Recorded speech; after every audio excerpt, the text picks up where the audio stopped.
Morning. Thanks for having us on, streaming us, watching us, and we'll kick off a free advice Friday here coming up this hour as well. It's Jack Harlow, Loving on Me. It's Q92.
No, Jake and I, you had left to do your meeting yesterday, and Jake and I, not on air, but we were talking about this story about people being contacted. How many people believe they've been contacted by dead relatives? Jake, what was the percentage in this survey? 53%. 53% of people in this survey That's high. say that they believe they've been contacted by a dead relative.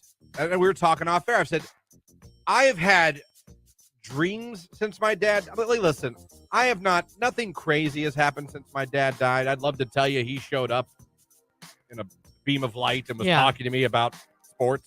No. Obviously, they say when you see a cardinal, and that's kind of my thing. Of course, same. I got a tattoo of a cardinal on my arm for my dad. And things like that. I don't believe, and I'm not a non-believer, so I'm not sitting here going poo-pooing on everybody's. I'm not oh, no way. But I don't believe I've ever truly been contacted by a dead relative. But according to that, 53% believe they have been. To me, if I take that, and maybe I'm wrong, I take that as like they had a message. They were telling you something. Like, what is it? Is it like I've had dreams with my dad in them? Yeah. But they were just normal ass dreams that he just happened to be in. There was no like, son. Yeah. On the 5th day of March, a hurricane. Like there was no like warning. You know what I mean? Well, I was going to say, what is defined as contact? So is it like there's a needle in the bottom of that can and you don't know it? And like it goes flying off the counter. Like it just moves. Like, is that considered contact? Like when you think someone from, I'm just saying, like, I'm trying to come up with an example. Where are we going? Like you're literally Would you like poop yourself though if that happens? This is you. So there's been a nuclear attack. What? Like what kind of scenario is that?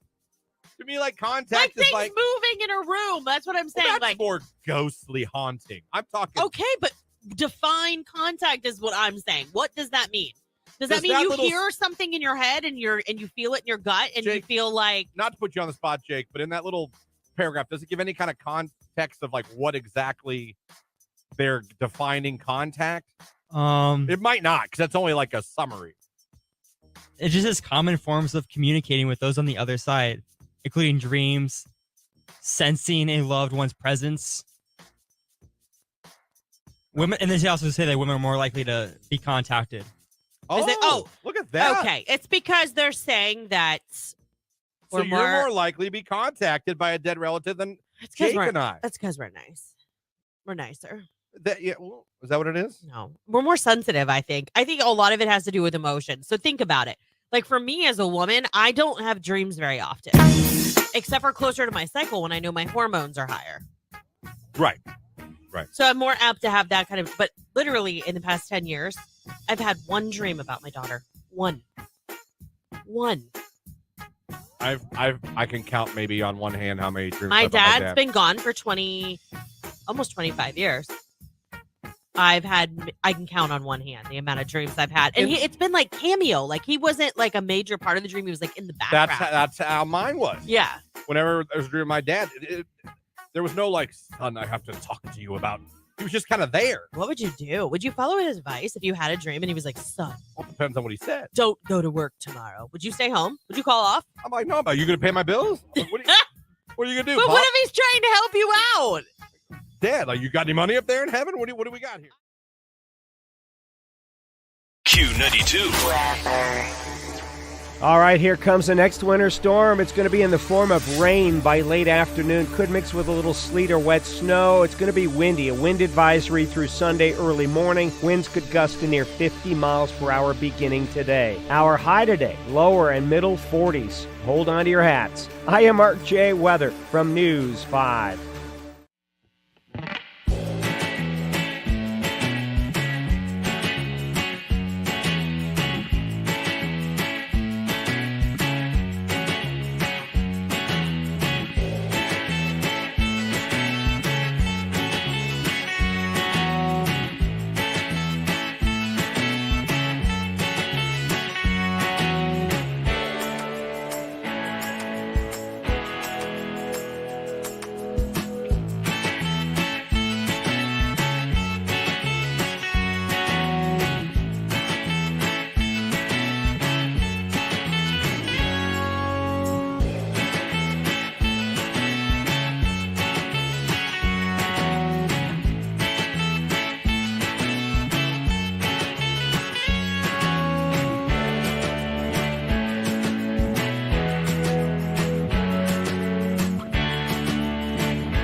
We lost power literally all of the time. Like one big gust, lights out. Like that's all it took. Yeah, done. We'd be done. We'd be sitting in the dark. Jake, pretend you're the wind. Oh, look, power went out. I don't know what. That was performance art right there. That was shaky.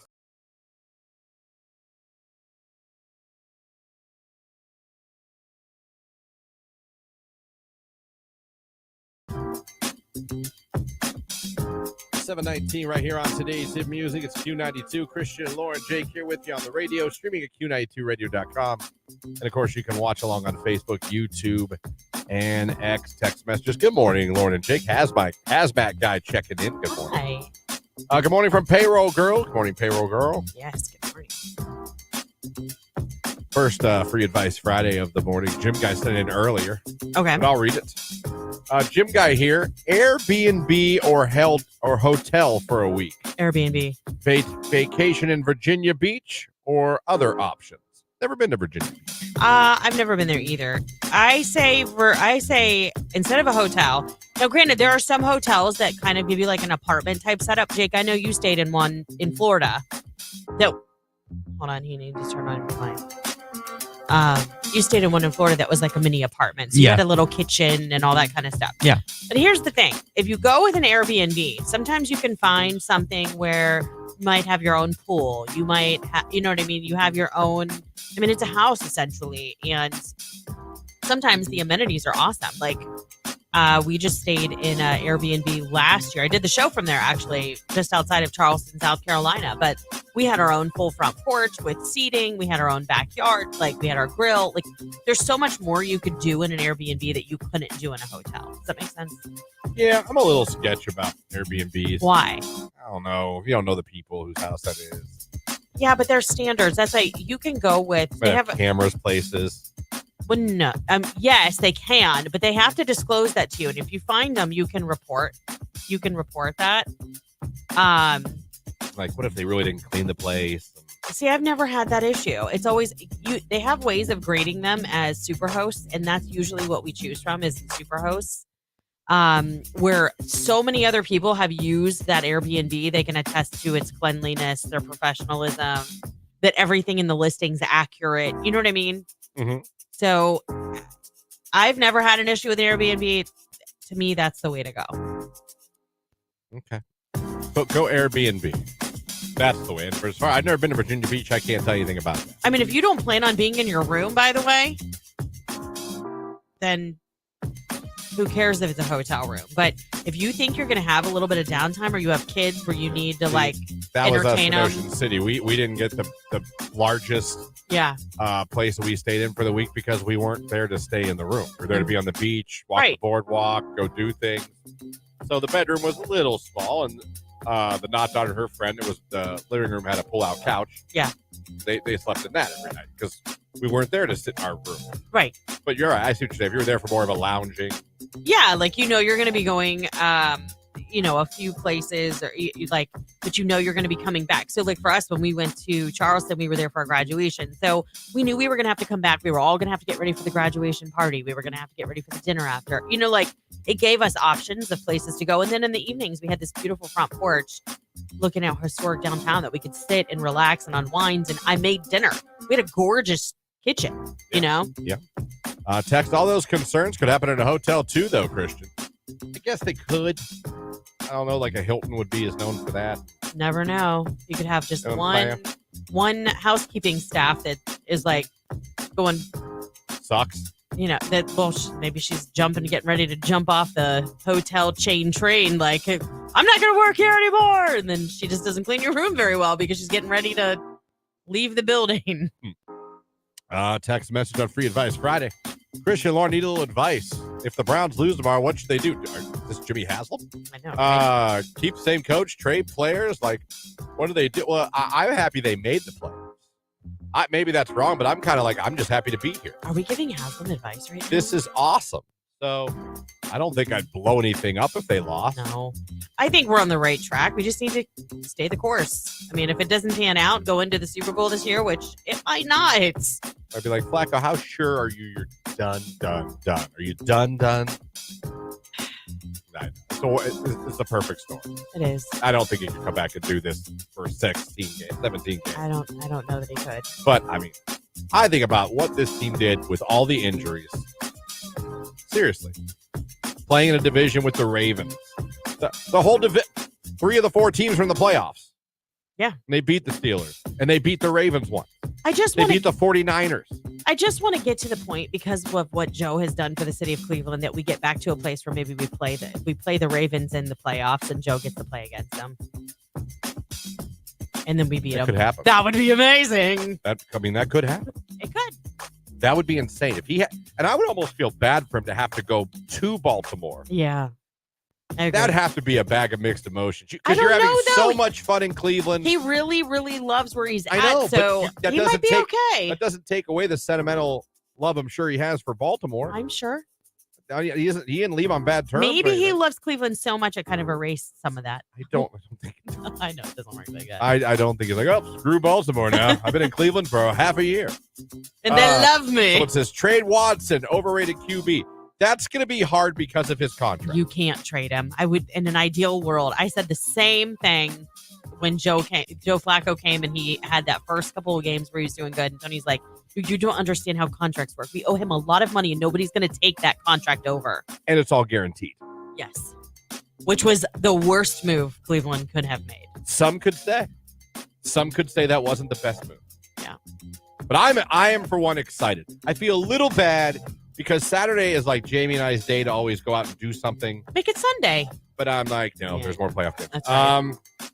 But I'm like, Browns play at 4:30. Would she go out to like grab something to eat at like a sports bar where it's on? I don't want to watch it at a bar. Okay. I want to watch it at home on my huge ass 70-inch TV with my sound bar. Okay.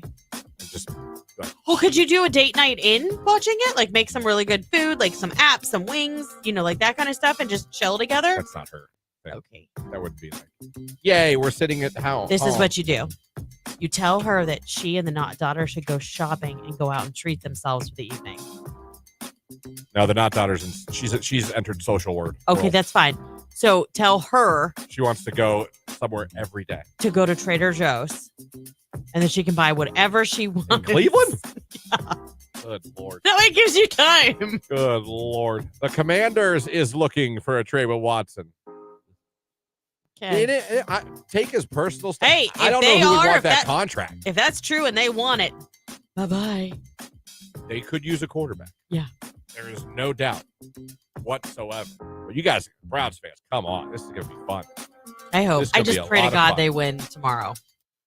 Free Advice Friday. I see some more coming up. Sports coming up right after Jay-Z. It's Izzo right here on Q92.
Do women want gentlemen?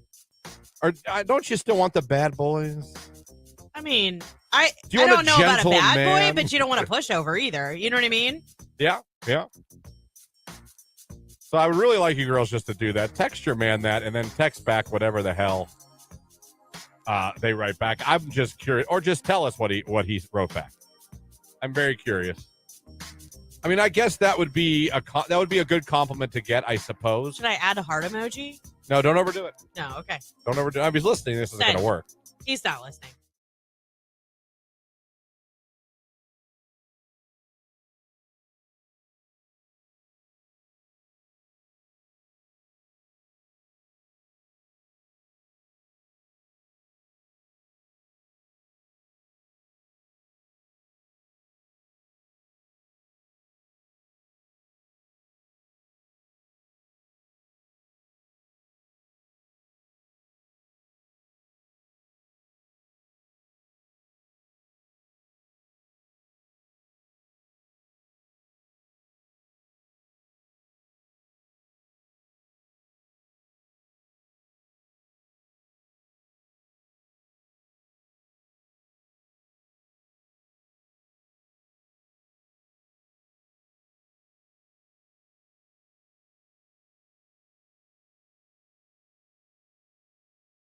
Just for that, huh?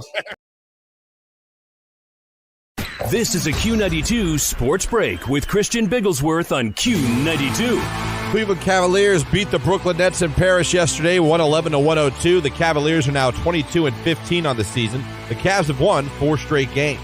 In baseball news yesterday, the Cleveland Guardians and Shane Bieber avoided a salary arbitration by agreeing to a 1-year, $13.1 million contract. And finally, tomorrow at 4:30 p.m. on NBC, the Browns are back in the playoffs. They'll be on the road to take on the Houston Texans. That's a look at sports right here on today's Hit Music, Q92.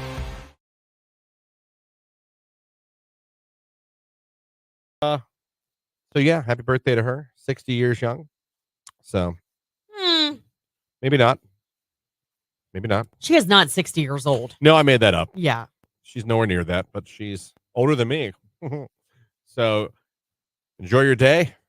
Like I always say, there's no one I'd rather have ignore my texts and phone calls than my sister. I feel like her sister just does her own thing. She's just like, I'm good. I don't want to talk to him right now. Then you get older. She's like, what? I'm like, oh, gee, I don't know. I can't remember at this point. Oh, stop. Thank God it wasn't an emergency. Well, she's got a family and kids and Yeah, stuff. so do I. I can answer my phone or text when one of my family members calls. That's true. Or text. It's true. I'll give you that. You know how much you got to keep an eye on an 8-month-old? Yeah, I do. I remember that. I can still pick up my phone. Half the time he has it. Well, yeah. He lets you know.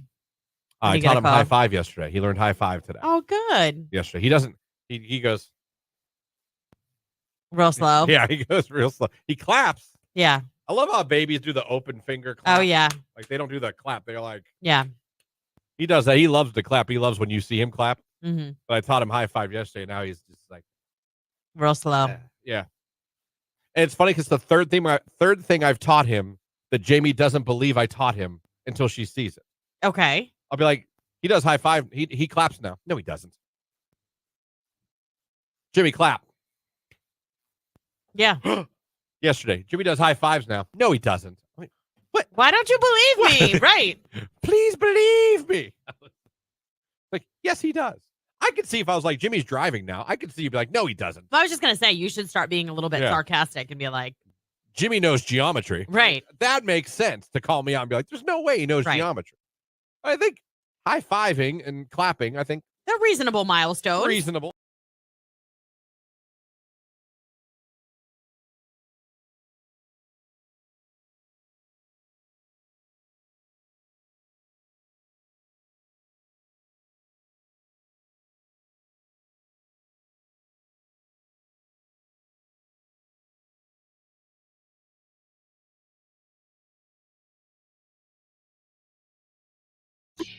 $7:33 right here on today's hit music, Q92.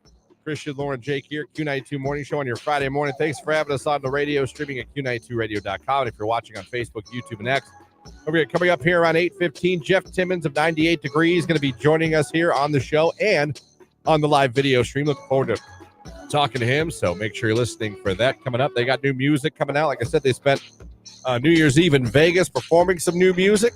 They're back together, hanging out. Yeah. What's that like? Don't forget, he's local. He's a Madison Washington High School graduate. I believe he went to Malone College and, grew up here in Stark County. So it's always good to check in with him. I know he's been on the station before, but it's been a little while. So this is nice. Yeah, we've done events with them before and him. Mm-hmm. So he is a friend of Q92. So looking forward to talking to him next hour. That's around 8:15.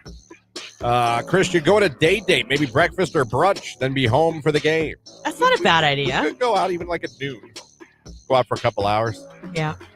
Just come home in time to watch the game. Mm-hmm. Let me see. Text message on a free advice Friday in the 7 o'clock hour. I know it's a little different.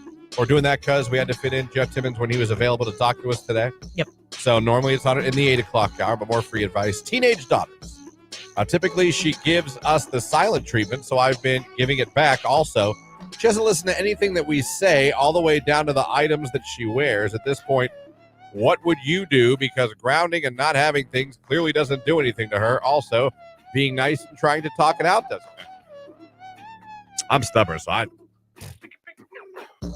would never silent treatment my child. But I could certainly take away some freedoms and make things. You're not going to get some of the things that you would normally get for behaving. I agree with you. I'm not going to go with no punishment at all, and you just can crap all over me and walk all over me. Nope. Well, she's not necessarily being disrespectful. She just doesn't want to talk. Won't listen to anything they tell her to do. I see what you're saying. Not done the items she wears. Yeah. I mean, that's where it's tough love. I sometimes will shut down and not talk to, like, if my daughter's being a brat. It doesn't last very long, usually 5 to 10 minutes.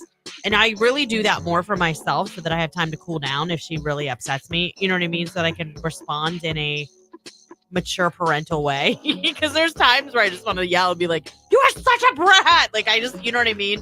Mm-hmm. Yeah, they get these moments. But, if she won't talk to you, do you think that there's someone she would be willing to talk to? Maybe there's something going on that she's not brave enough to bring up on her own, or maybe she's struggling with who she is. It's hard being a teenager. Remember when you were a teenager? It's hard figuring out like where you fit or who you are. Yeah, I also remember what happened when I mouthed off or didn't do what I was told. Oh, for sure. But she's not mouthing off. She's not even talking. Yeah, but she's not listening to what they're telling her. True. She's blatantly like. Yeah. So there is some disrespect there. Absolutely. So. But sometimes. I think some of the problems in this country is we let our kids run us. I agree with that. We let our kids walk all over us. There's a difference, though, between a child that right now this parent is faced with something, and that's deciphering between a kid that's just outright disrespectful and maybe a kid that's going through something that doesn't know how to deal with it. And I think you treat the two very differently. And so you have to figure out where it's coming from first. And we don't know this child. You know what I mean? Yep. Yep. So you like talk to a shrink? I mean, counselor, maybe even a family friend that maybe she feels comfortable talking to. It's hard, you know, like you love your parents, but I even remember struggling to bring things up to my mother. So it's hard to sometimes talk to your parents, and you're going to chat with your friends or more neutral party that you feel is more laid back, that's not going to react the way a parent would react. You know what I mean? Mm-hmm. I don't know. That's a tough one. To me, this is a tough one. Like my instant knee-jerk reaction would be like, oh, no, you did it. Like, and I would just like the hammer would fall at home. Yeah. But more and more, I sometimes am careful because things are so different than when you and I grew up. So different. They are. And they're dealing with a multitude of things that we never had to deal with. I mean, just talk about going to school alone. You and I never would have ever imagined in our wildest dreams someone coming into the school and harming people. No, we wouldn't. Do you know how much anxiety that must cause for some kids to go to school with that in the back of their mind? Just that alone. That's one thing. Yeah. But I also couldn't imagine how disrespectful kids are to teachers now.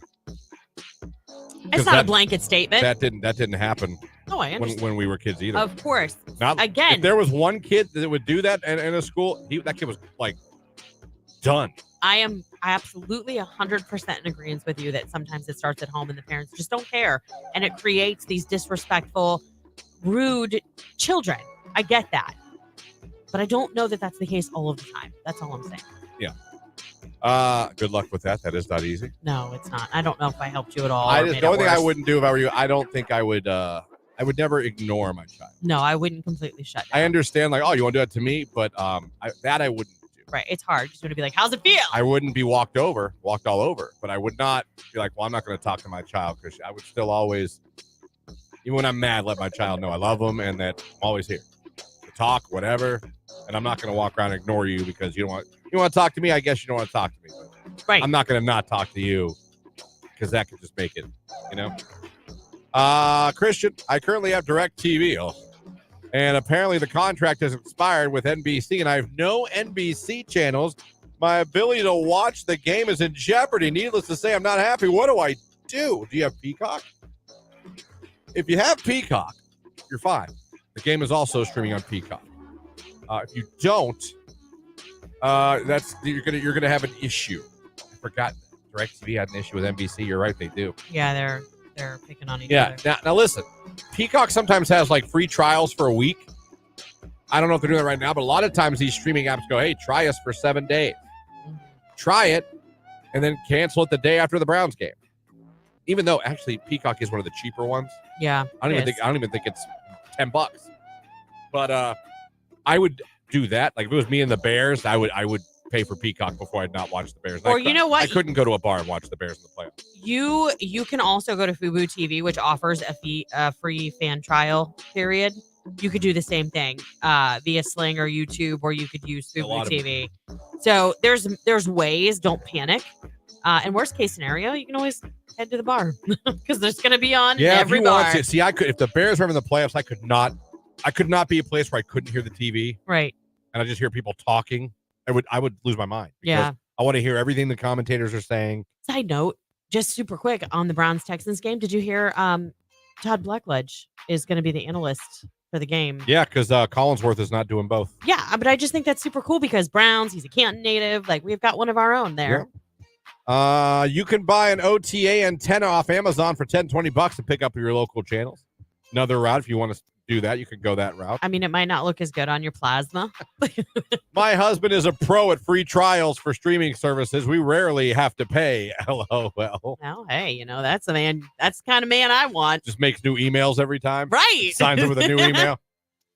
My husband has 1,000 emails. That's so awesome. That is funny. 741. Someone texted in for the kid with a teenager. Maybe remind them you are there to talk and you love them. And if they want to talk, you're there to listen. Don't judge and actually listen. Often as parents, we talk to our kids and not with them. See, and I always say that too. Like, if my husband's upset, I love that you said that, because I always say, I feel like sometimes we talk at them and not with them. Like we're, you listen here, and then they shut down. Like the wall goes up. Yeah, I don't know why, but sometimes advice. Jamie gets not mad, but like the not daughter opens up to me more.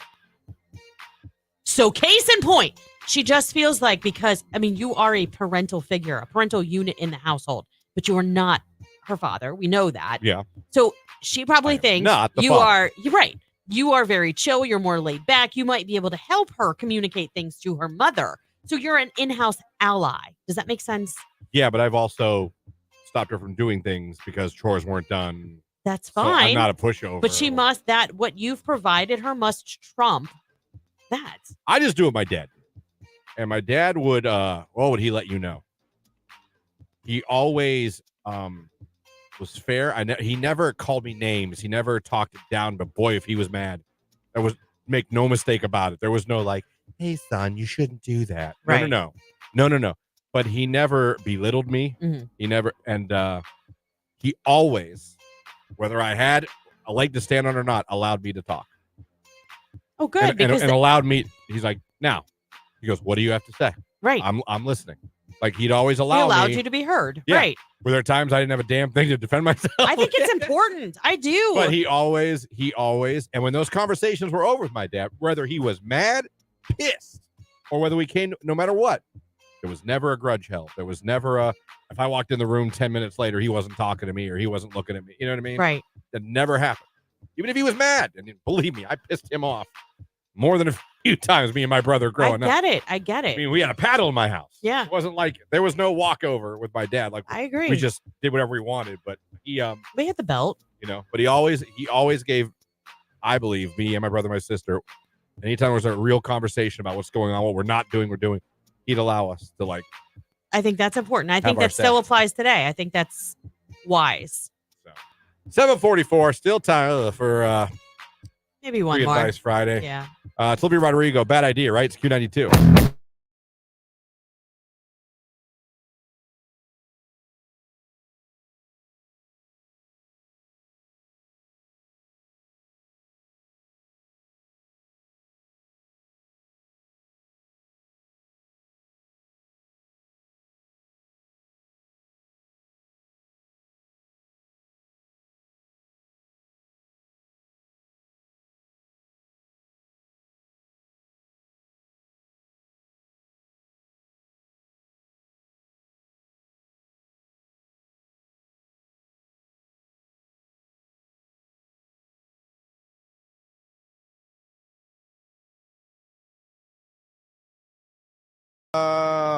Rage Room, families that play favoritism, but then call the kettle black for other family members when they believe that they are also doing it for their own kids. Family favoritism. Sucks. I feel bad for my brother and sister. You're on a roll today. You know really your sister's listening. I really do. They know I'm the best one. If there's one shining star of the children, they know who it was. They know it wasn't them. To the guy that passed me as soon as the railroad crossing bar goes up, how can you assume I'm not also late for work and in a hurry, asshat? Hey, listen, I'm for name calling as long as I can say it on the radio. I wish I could be like, you know how they do the NFL mic'd up? I am like the worst. I need one of those for on days when I'm running late or someone's driving stupid, like close to me. My kids make fun of me all the time. Asshat does not get used enough. Your sister said I need to take your booze away. Booze. The Zoa. Rage room. This country not having a law for maternity leave and having to go back to work too soon because you can't afford not to. Give it the times, USA. Rage room. That makes me sad. Yeah, I know. I mean, it's the hardest thing to go back to work and leave your baby the first time. It's not easy. Especially when you're not ready yet. You know what I mean? Like when you're not physically healed completely or, just, you're like lactating. And I only say that because it's a thing. Like, even if you're not breastfeeding, like you leak for a while. Yeah. The older you get. Yeah. We're like old faucets when we get older. You know what I mean? I'm talking about new moms. I know. I'm talking about wieners. There's that old saying, you can wiggle, you can jiggle, you can do a little dance. The last 3 drops end up in your pants. Yeah, that's gross. You ever hear that, Jake? Only from you. Oh, well, there you go, dude. But you have said it before. Well, take it with you and use it in life. Oh, I have already. Have you done it? Oh, Yeah. And I repeat it to other people, and then everybody else knows what I'm talking about. I'm like, well, because they've already all heard it. Music Q92 at 7:47. Forecast for Mark Johnson coming up. Jeff Timmons from 98 Degrees coming up in the 8 o'clock hour as well. It's Q92.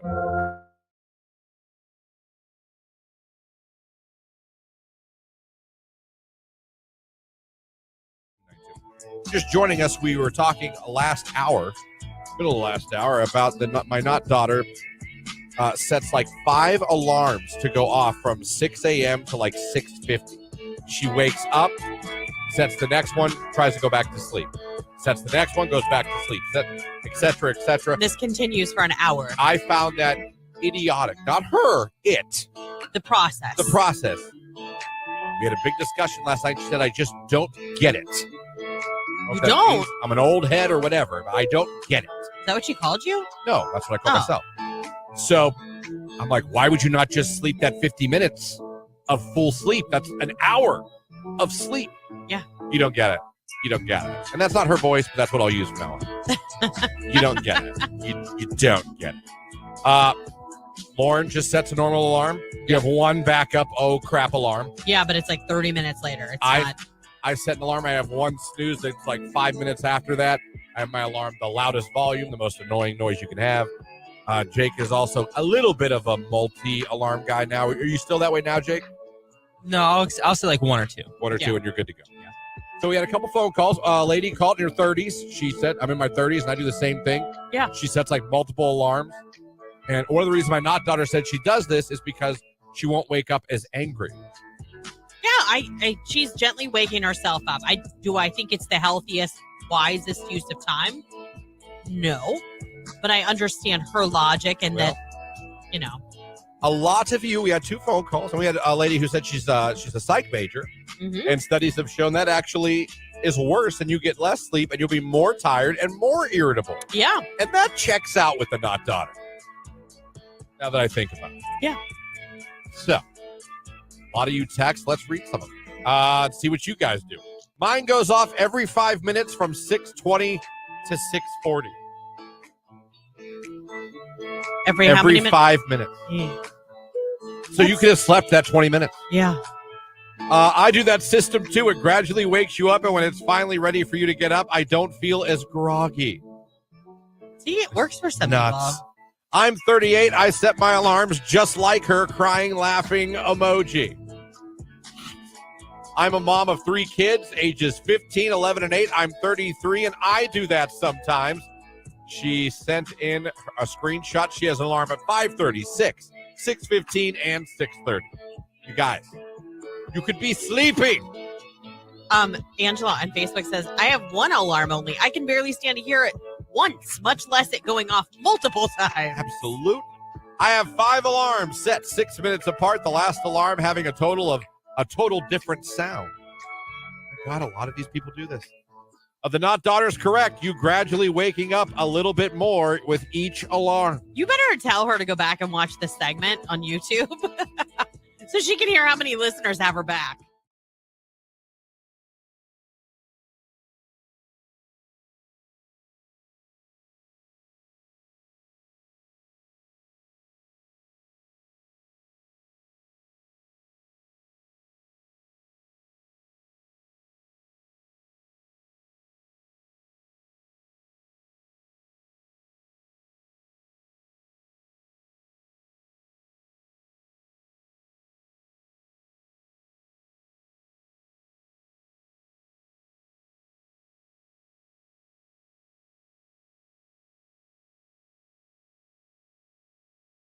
Q92.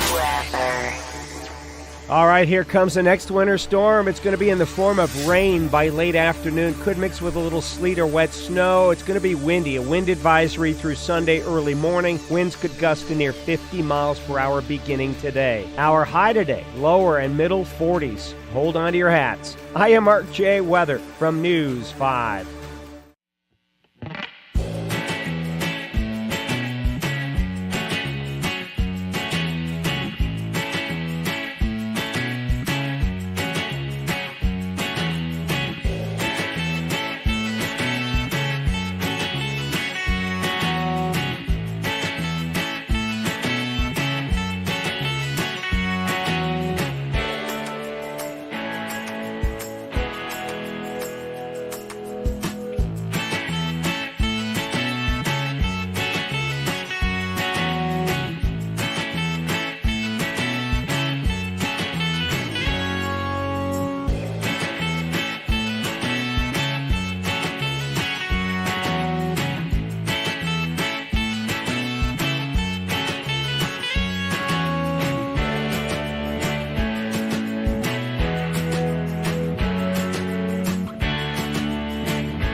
Here on today's hit music, it is Q92. See some of you calling out my dad on the text line. What? I don't think he allowed you to talk when he ran over you and your brother's toy with the van after church. Listen, he gave us like 2 warnings before that. Yeah, there were warning shots. We They just ignored didn't- them. Yeah, you didn't take the. I didn't say, again, I told you we couldn't walk all over my dad. He gave us 2 warnings. We kept fighting and punching each other. He decided to end it, and he did. Tell the story when your dad stopped the car. I can't just tell the story all the time. We all know the story, but I just listen. My brother and I were fighting over a toy, leaving church. We were like punching each other, like literally like both, like death grips, trying to rip it out of each other's hands. Yeah. We're driving a white Astro minivan that the Bigglesworth family rocked back in the day. He told us to knock it off. We did not care because we both wanted the toy. We were fighting over it. It was a spy kit. It could be binoculars and a magnifying glass. You could transform it or change it. Yeah. Really cool. And we were fighting over that. And he said, "Boys, I'm not going to tell you again." And we kept fighting over it, like pinching each other, like punching each other's arm. Like, I mean, we were whatever you could do to get it from the other's hands. We were going at it. We weren't just sitting there saying, "Gimme, gimme." We were physically in a competition to possess. So yes, did my father get upset? Did he pull the van over? Yes. Did he get out of the driver's seat? Yes. Did I watch him walk around the back of the car? Yes. Was I sitting to the sliding glass door? I was. Did he throw that door open? He did. Did he smack me on the back of the head? Yes. Did he reach over and smack my brother in the back of the head? Yes. Did he grab the toy and throw it on the ground and smash it with his foot? He did. Did he slam the door shut and walk back around to the car? He did. Then did he back the car over the toy after he stopped on it? Oh my gosh. Did he run it over twice? He did. Did he drive off then like nothing happened? He did. Did my mom at some point, when it was very quiet in the car, go, "Jim"? She did. He was like, "Well, they're not fighting about it anymore, are they?" And to his point, we weren't. It happened. But he warned us twice. He did. I can't look at that and be like, that was my dad was out of line. He tried. I knew us. I just remember sitting there going, "Oh man, I'm right by the sliding glass door." Like, you're getting like it first. My brother's got a buffer. Like, I got nowhere to go. I'm so screwed. Yeah. That sliding glass door went wham. Then he just went wham. Yep. I was like, oh. He was done. He was over it. I've been to that point. I don't think I've ever like driven over my kids' toys, but he drove over it. Yeah. Drove over it, backed up, did it again. But like, I just can't take it anymore. I've separated them. I've been like, your room, your room. Shut the doors. I'll talk to you in a couple minutes because I just need a second. Like, this was when they were younger. Funny. Someone said, "Y'all never got the next time I have to ask you to pick up your toys in the trash bag." My dad did. Oh, yeah. My husband did it to my daughter. My dad did. This is like the only time in history that my daughter will ever remember my husband. Like, to her, it was like the worst thing in the world he could have ever done. They had one of those play kitchens in our kitchen, and she was horrible about like taking out all these pieces of food, but not putting them back in the kitchen. And he kept warning her. I mean, he gave her more than 3 warnings. And finally, one night, he just couldn't take it anymore. We had all these Melissa and Doug pieces of like mushrooms and pepperoni and green pepper from this pizza. I mean, they were everywhere, Christian. He took her whole kitchen. He took her whole kitchen. And as he taken her whole kitchen, he's got a trash bag where he's picking up all of the pieces. And he's like, it's gone. And she is sobbing. I mean, this scarred my child for life. Did she get it back like 4 or 5 days later? Yes. No, we did not actually throw it away. But because we had that trash bag, she thought it was going. Yeah. Tell you what, she picked up better after she got it back. My dad did get rid of toys we left out. Yeah. We didn't get them back. I want to say my mother-in-law did that to my husband. He was on vacation. Yeah. He warned us to clean our room. We wouldn't. We came home. Our room was never cleaner in our lives. He's like, boys, I'm on vacation. I noticed your room was clean. I figured you're busy. I cleaned it for you. And we just like, we're like, thanks. Dun, dun, dun. Looked awesome. We went into like our toy chest to get like a bunch of G.I. Joes. We're like, Dad, have you seen our toys? Said, I saw some stuff on the floor. I figured that was garbage. Right. We only leave garbage on the floor. My bad. My bad, son. That's gone. And it was gone. Threw it out. Oh, Jim. We were out a few G.I. Joes and Transformers that day, kid. He is a legend. Savage love. That was savage parenting right there. Jason Derulo. It's Q92.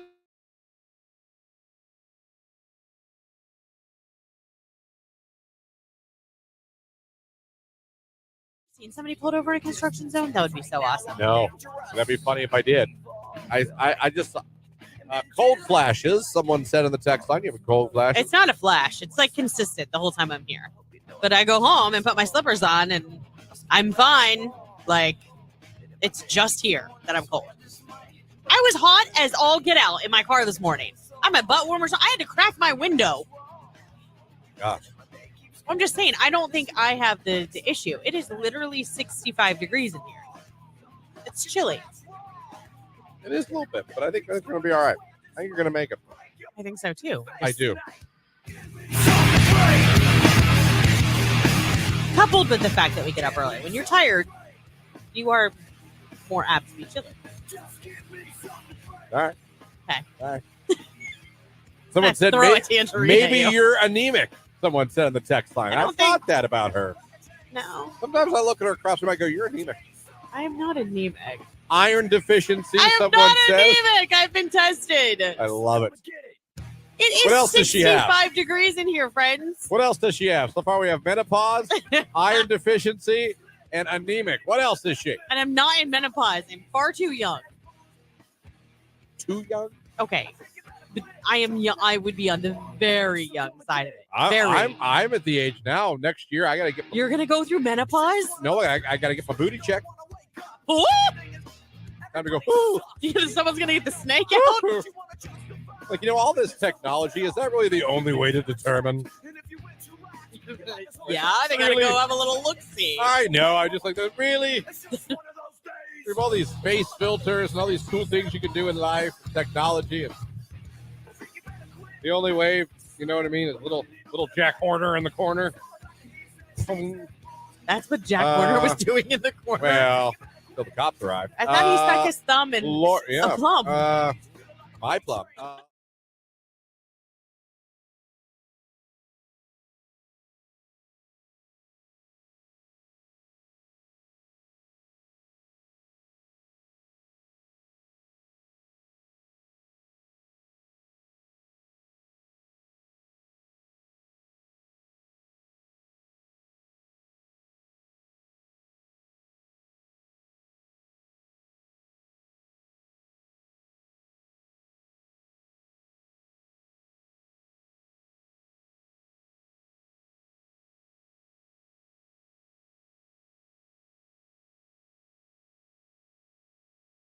So what? Yesterday, how about this? On the way home from work yesterday, Yeah. got pulled over. You did? Did. I did. For what? Speeding. I think the whole thing was weird. Okay. I'm not sure who pulled me over. I was on Mahoning Avenue. I was going over Lake Milton, for those of you looking like, where was it? and me and another car that was ahead of me that I was not tailgating or riding his ass. That would mean he was going just as fast, if not faster than me. We both went over the bridge, and as we came, a truck did go by me with lights on the other side of the road. And it said, I don't know if it was a park ranger or a... Did you get pulled over by park police? I just said I don't know who pulled me over. I don't know who it was. Did you get a ticket? Didn't pay attention to what he said.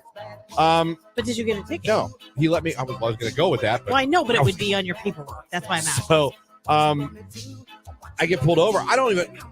It's so hard to explain because I saw the guy pull off and it's like he was going to park and look at the lake or something. Me and the other car ahead of me are driving. I don't see anything wrong with anything. There's no traffic at all. Yeah. And like a mile down, after I'm down the road, don't even see the lake anymore. He comes around the bend, and I'm thinking this guy's going on a call. Right. Like, oh, so me and the guy ahead of me, we kind of drift over to the side to start to, let him go past. He parks behind me. I was like, what the hell did I do? And the other guy drives off. I go, oh, you were just as guilty. And the man comes up, and two of them. One went to the right side of my car. One went to the left. I'm like, okay, what is this? What is this? Why? And nice, very nice. He was very polite. He ID'd himself, but I wasn't listening. He was like, I'm blah, blah, blah. And all I heard was, wah, wah, wah, wah, wah. Because I'm still like, why am I pulled over? Right, you were still perplexed. He's like, I got you doing 51 and a 35. Christian. I was like, oh. Oh. He's like, are you just going home from work? Yeah, that's it. He goes, you got any weapons in the car? I went, no. I laughed. I went, no. I actually laughed. I was like, no. I don't know if you saw my backpack and stuff for my sports equipment. Yeah. So I had a couple back. Like, no, I don't have weapons in the car. Yes, my ninja swords. I'm like, no. You should have been like, so what is that called? The sword, the one that we found out a lot of people in machete. Our machete. Yeah, that everyone uses to protect themselves. Or katara. Wasn't there something like a katara or Catan? Catan. No, that's a game, isn't it? I don't know. Anyhow. Takes my stuff. Comes back. I'm telling you, not even a minute and a half later.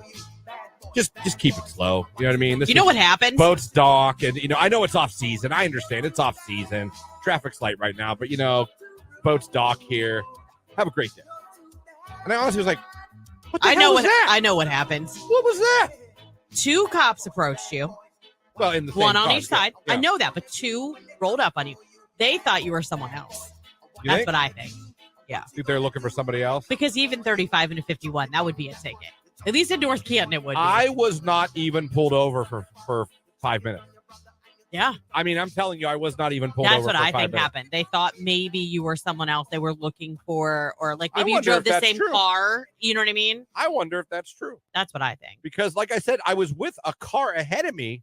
We were both cruising. I didn't think either one of us was doing Talladega. The minute they saw your name on your driver's license, they had to walk back to their car to act like they were doing something. They were probably like, crap, it's not him. So, but I'm still not sure what they were. Because I didn't read the truck when it went by me. Yeah. Park Ranger, I don't think I'm right in saying it was a Park Ranger. Well, if But it was something on their truck.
You're waking up with Christian and Lauren on your favorite live and local station, Q92.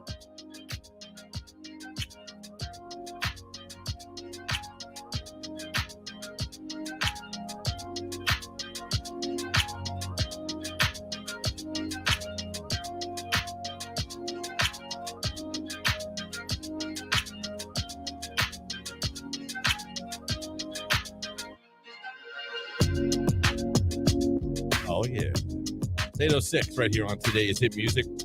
Q92, 6 minutes after 8. Good morning, everybody. Christian, Lauren, Jake here, the Q92 Morning Show on your radio, streaming at Q92radio.com. And, of course, you can watch along on Facebook, YouTube, and X. 330-450-9292 is the phone number. The text line, 330-269-9292. Someone text Jim, the man, the myth, the legend. Yes. He was. He was my favorite dad. I lost many baseball cards to the trash because I left them laying around. Oh. Yeah. I found myself doing that, though, when I was a parent. Like Barbie shoes, little Polly Pocket accessories, random Legos that I didn't know what set they went. Finally, I got to a point where I was like, I don't care. Throwing them in the trash. I'm so tired of walking over them or sweeping them up in the sweeper. Can I just say, did anyone else as a kid always lose accessories to their toys? For instance, I had so many G.I. Joes as a kid. I know, but their guns were like this big. I lost almost every damn gun. I know. They're so All small. the guns. I'm like, where'd his gun go? Where's his pistol? Yeah. Where's Shipwrecked Parrot? Well, it's because their hands never really held the gun right. But like, I lost them all. Jake, you didn't play with G.I. Joes growing up, did you? No. What was your toy? I think Hot Wheels. I had a lot of Hot Wheels growing up. Oh, you were a car dude. Okay. Remember like Ninja Turtles? No. Oh, I had Ninja Turtles was like the end of my toy phase. I had a Ninja Turtle. Michelangelo was this big. Oh, yeah. My sister had Raph. I'm trying to remember. I mean, we had so much Ninja Turtle stuff because that was like when they were really when big. When they came out, it was the most ridiculous thing. Oh, yeah. When the cartoon I came had out, an the April original movie. O'Neil doll. Yeah. But I lost all my damn G.I. Joe guns. And we found out my mom sold our Ninja Turtles. Damn. Literally, not that long ago, my sister was like, hey, where did you put that, Mom? She's like, oh, I sold them. We're like, what? Nice. She's like, yeah, a long time ago, garage sale. Along with my childhood. Exactly. Coming up here in the next 10 minutes, Jeff Timmons from 98 Degrees is going to be joining us on the show, and you'll be able to see him on the live video feed. Yep. So he'll be coming up again, 98 Degrees, back together. Got new music. Cool little concert, New Year's Eve. They've been all over Entertainment Tonight, People, about them getting back together. Of course, Stark County Roots. We're going to talk to him, check up, see what it's been like, and what it's been like getting back with the guys and what they got cooking. Yeah. In 2024. Very cool. That's all coming up. It's 8:09. It's Doja Cat, Paint the Town Red on Q.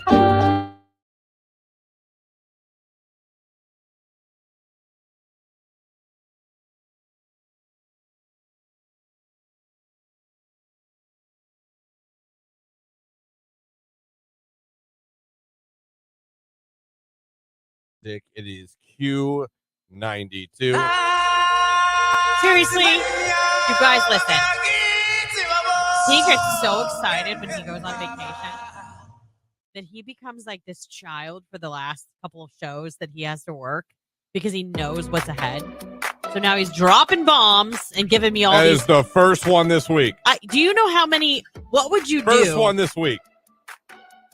I play the song. No, you didn't. You played it earlier in the week. Yeah, you did. Yeah. Oh, was that too? Yeah, because Lauren didn't know what it was, and I had to tell her. You know what? I Fair didn't point. remember. You know what? I accept that. But it was too far. He also likes to play this game. What would you do if? And he gives me this scenario that is so ridiculous that it worries me a little Jake how he enjoys thinks him up. Jake likes the game.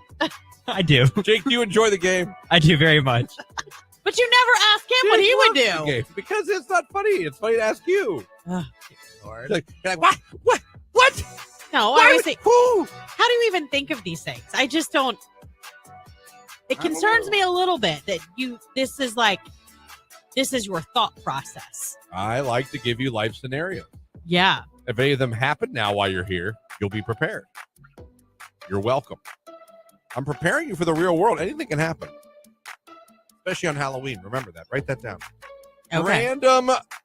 Real quick before you go into random news. I'm sorry. Amy's in our live stream on Facebook. You can go over. She gave you the link to the guy that does the Hills food truck. All right. So thank you, Amy. Jake, you should work with that guy.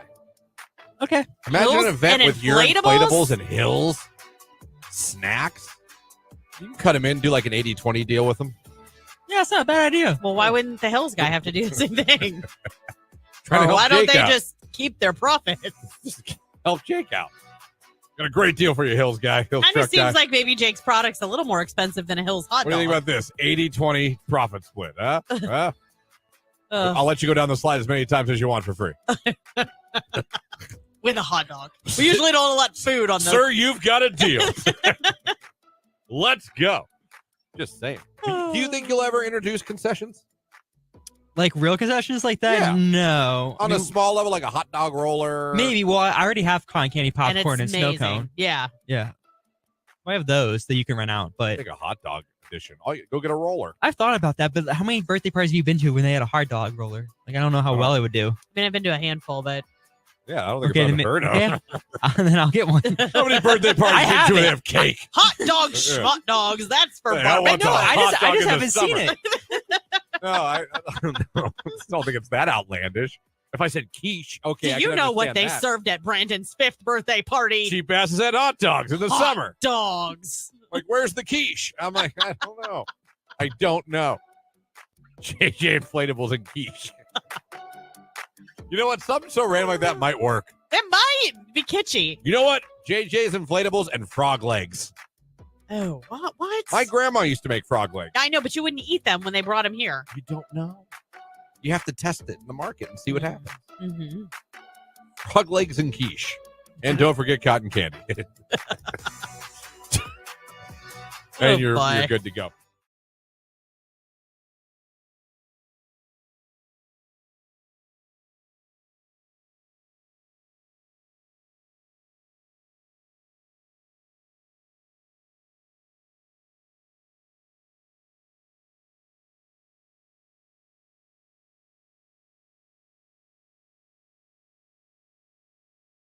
So yesterday, how about this? On the way home from work yesterday, Yeah. got pulled over. You did? Did. I did. For what? Speeding. I think. The whole thing was weird. Okay. I'm not sure who pulled me over. I was on Mahoning Avenue. I was going over Lake Milton, for those of you looking like, where was it? And me and another car that was ahead of me that I was not tailgating or riding his ass. That would mean he was going just as fast, if not faster than me. We both went over the bridge, and as we came, a truck did go by me with lights on the other side of the road. And it said, I don't know if it was a park ranger or a... Did you get pulled over by park police? I just said I don't know who pulled me over. I don't know who it was. Did you get a ticket? Didn't pay attention to what he said. But did you get a ticket? No, he let me. I was going to go with that. But Well, I know, but it would be on your paperwork. That's why I'm asking. So, I get pulled over. It's so hard to explain because I saw the guy pull off and it's like he was going to park and look at the lake or something. Me and the other car ahead of me are driving. I don't see anything wrong with anything. There's no traffic at all. Yeah. And like a mile down, after I'm down the road, don't even see the lake anymore. He comes around the bend, and I'm thinking this guy's going on a call. Right. Like, oh, so me and the guy ahead of me, we kind of drift over to the side to start to, let him go past. He parks behind me. I was like, what the hell did I do? And the other guy drives off. I go, oh, you were just as guilty. And the man comes up, and two of them. One went to the right side of my car. One went to the left. I'm like, okay, what is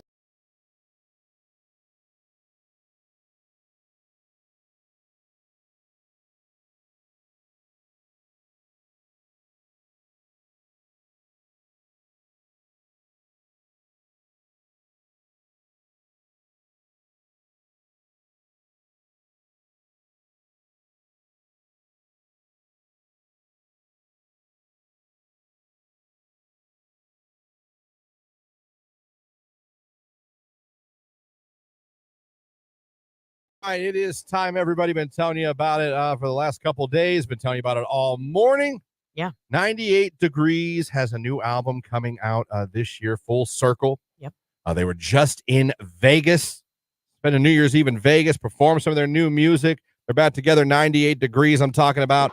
And one of the members of 98 Degrees has a lot of Stark County roots, some deep Stark County roots. That's Jeff Timmons, and we are lucky enough to have him joining us this morning to talk for a few minutes, both on the show and on the live video stream on Facebook, YouTube, and X. Jeff, good morning. Thanks for joining us this morning.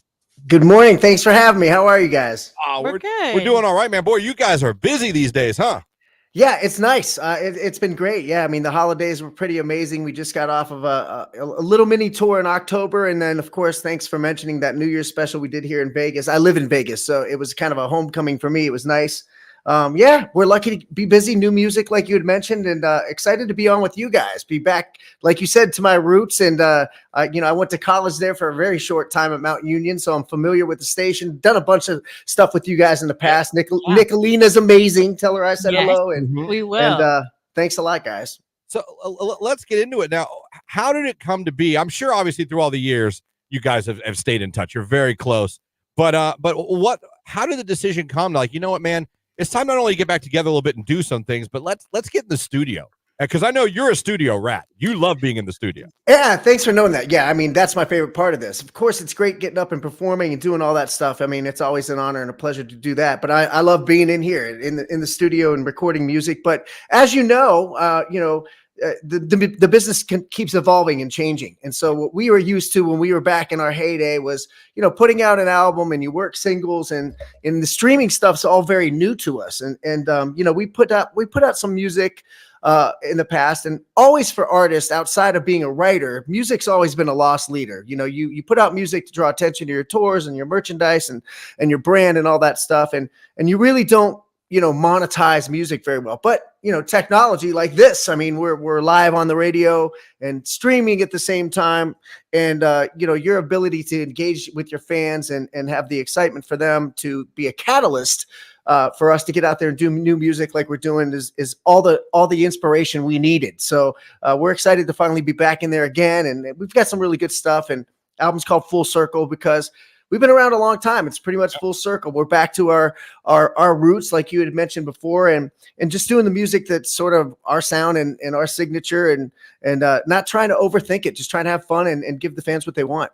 When you guys got back in the studio for the first time, was it honestly like no time had passed? Like what was it like when you guys, seriously, the four of you got in there, not to hang out, but to record music again after it had been so long? Well, take me to what that feeling was like.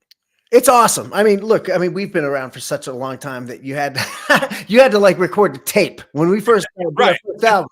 It was on tape. It wasn't digital. I mean, you literally you had to sit there and rewind the tape and do the take again. Now you just get in there and kind of it's kind of cool because you just get in there and do as many takes as you can, get the vibe, and sort of put it together afterwards. But yeah, I mean, we've been performing together and individually for so long, over 25 plus years now, that there's a knack for it. And when we get back in there, we have a creative vibe with each other, which is pretty amazing and unique. And we feel very fortunate we're still able to do it. Awesome. New music coming out. I know there's a pre-order going on right now. Can you tell everybody who might be interested in grabbing a copy of this new Full Circle album how they can do that? Yeah. I mean, it's up on all the links to the pre-order are up on our socials, which are all 98 Degrees, and our individual socials, if you know the members. And of course, 98degrees.com has all the information there. And what's cool about this is we're delivering stuff to the fans. So if you buy, you can get a signed a vinyl, which is back in vogue. I just did something for a TV show and a vinyl store yesterday in LA, which is cool that vinyl's back, but CDs are now making a comeback as well. You can pre-order the signed CD and album and become part of this fan club where you get these digital exclusive, like digital behind the scenes footage, digital songs, digital photos, all kinds of unique stuff. And what's interesting is, when we're telling people you can get the vinyl or the CD, you don't have to have a record player or a CD player. You get the digital version as well. So, I mean, it's a really cool way to engage our fans, get people excited about it. And then I think the album comes out sometime in April when we start touring again. And it's gonna be some good stuff. We're really, really thrilled to be able to do it right now.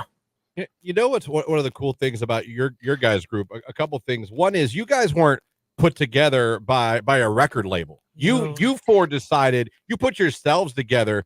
But how hard was it from doing that to realizing A, this is working, and then B, to getting a record deal? Because like I said, it's a lot. I'm not saying it's easy, but when you're put together by a record company, it is a lot easier. You took a more difficult path to this success.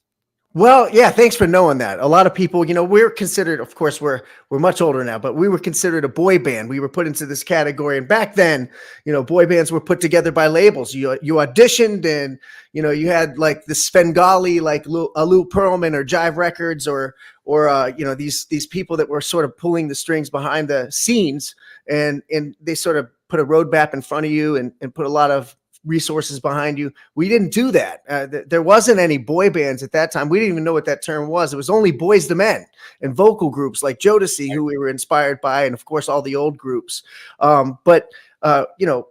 Yeah, we formed in Ohio there. I started the group with some people from Massillon, and you didn't have resources like this and Snapchat and YouTube and American Idol and ways to get your music out there virally. So you had to go where the scene was. It was either LA or New York. And so that's what we did. We put ourselves together and formulated there at Kent State University, went to California and started singing for our supper, essentially. We sang a cappella everywhere and tried to get discovered that way. The original guys ended up going back to Ohio, and I met some other guys that were from Ohio, and we started 98 Degrees there and snuck backstage and all those old school stories. That was our story. And certainly we passed a demo tape, a tape around at that time to the labels, and eventually we got signed to Motown, which is exactly where we wanted to be signed, because it's such a legendary label, and certainly we looked back and we're always envious and sort of coveted the teams that those guys had behind them and those resources. But many years later, I don't think we'd change a thing. I mean, it was a great experience for us, the grassroots element of it, touring around and trying to get ourselves out there and promoting ourselves like sort of old school bands do.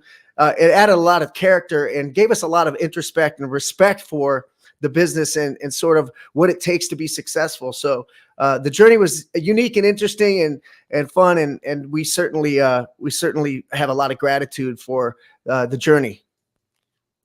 So we just received someone sent us a picture, and I just thought this was so cool. And I was trying to get it over to Jake. I don't know that I can do it quickly enough, but they sent in, said how much they're enjoying this interview right now. But they sent in a picture of their 90 Degrees ticket stub from June 27th, 1999. Oh, there it is. Yeah. So That's awesome. He's like, there it is. Yeah. There it is. I mean, an old ticket. Yeah.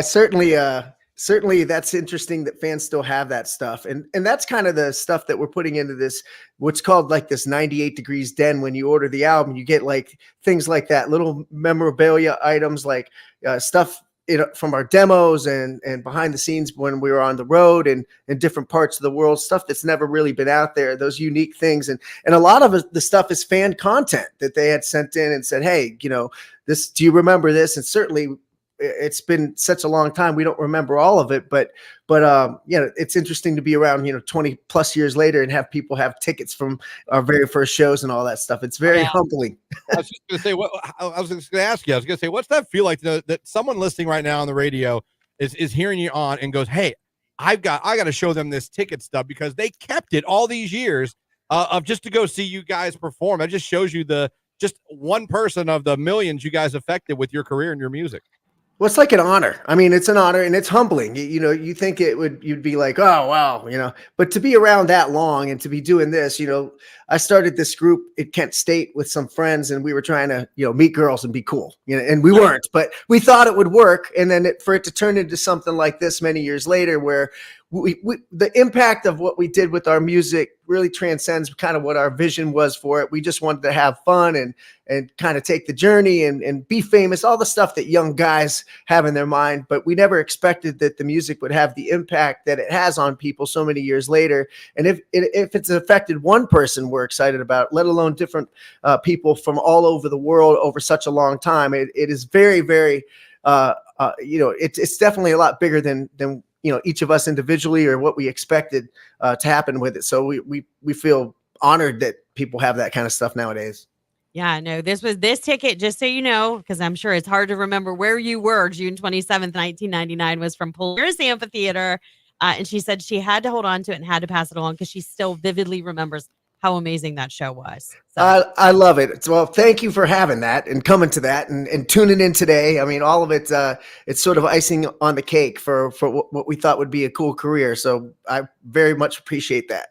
You know, another compliment for you guys. This one's going to be a little weird, but I was talking to Lauren about it. Great. Is when I think back at that time of music, you got to understand. I was a kid going to YSU, Youngstown State University, in my black Cavalier, and I had 98 Degrees, NSYNC, Backstreet Boys CDs in my visor. Man, that was me driving around YSU. But one thing that I noticed that you guys, above all of those groups in that time, you guys were the most ripped.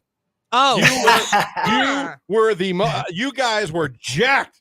I mean, if there was any type of CrossFit or strength lot of gym contest, time. you guys were going to win that one. I mean, CrossFit didn't exist at that time, you know. Not back then. no, but I mean, like you were the ripped group of guys, man. You had the camo pants. Oh yeah. The tanks? The tanks. In Yeah. case you're wondering if I was really a fan, listen, I mean, You yeah, Googled it. I was a senior in high school at Hoover. And so when it came out, everybody was like, "Go! These guys are local." I'm like, "What?" these guys are And jacked. everybody went and got your album, and it was amazing. I mean, and this even still to this day, when some of those songs come on the radio, word for word for word, we all remember those. And to a lyrics, credit, so. you guys all look amazing still. Yeah. Well, thanks. I mean, look, we were all into athletics. So, obviously when you get signed, eventually the label always tries to find ways to market you. And thanks for the kind words, by the way. I love hearing Hoover and Youngstown State, being from Massillon. And I went to Perry High School and Massillon High School. So I love hearing those locations where I grew up and people supporting, the music. But yeah, I mean, that was their thing. They were like, well, you guys are in pretty good shape. Let's just not really overthink it and put you in some tank tops and all that stuff. And trust me, we were super uncomfortable doing it, but that was sort of how they marketed us, as sort of being the blue collar boy band. And that's, that's kind of was our niche and all that stuff. And we try to keep up with it. We don't want our wives to leave us. So we try to stay in the best shape as possible. That's a good way to think of things. Yeah. Before we let you go, Jeff, the album Full Circle comes out later this year. Can you just tell listeners and your fans what they can expect when they get their hands on, they get to listen to it? Yeah, well, I mean, for us, we've been talking about re-recording our masters for a long time. Now it's in vogue. Once Taylor Swift does it, everybody's got to do it, right? So we have been talking about that for a long time, kind of getting ownership of our material. I mean, some of the songs we've had, up to 10 hits on the top 40 charts. We're re-recording our 5 biggest ones, including that on the album. 5 new songs that are really, really true to our sound, true to the original 98 Degrees, all the 4-part, 5-part harmony in there, and the ballads and mid-tempos. And, we're not going out, doing club songs and all that stuff that's really kind of consistent to our sound, which are our vocals. And we're so excited and thrilled to be back at it. And we've already, got tons and tons of pre-orders. We're shocked about how many we've gotten already.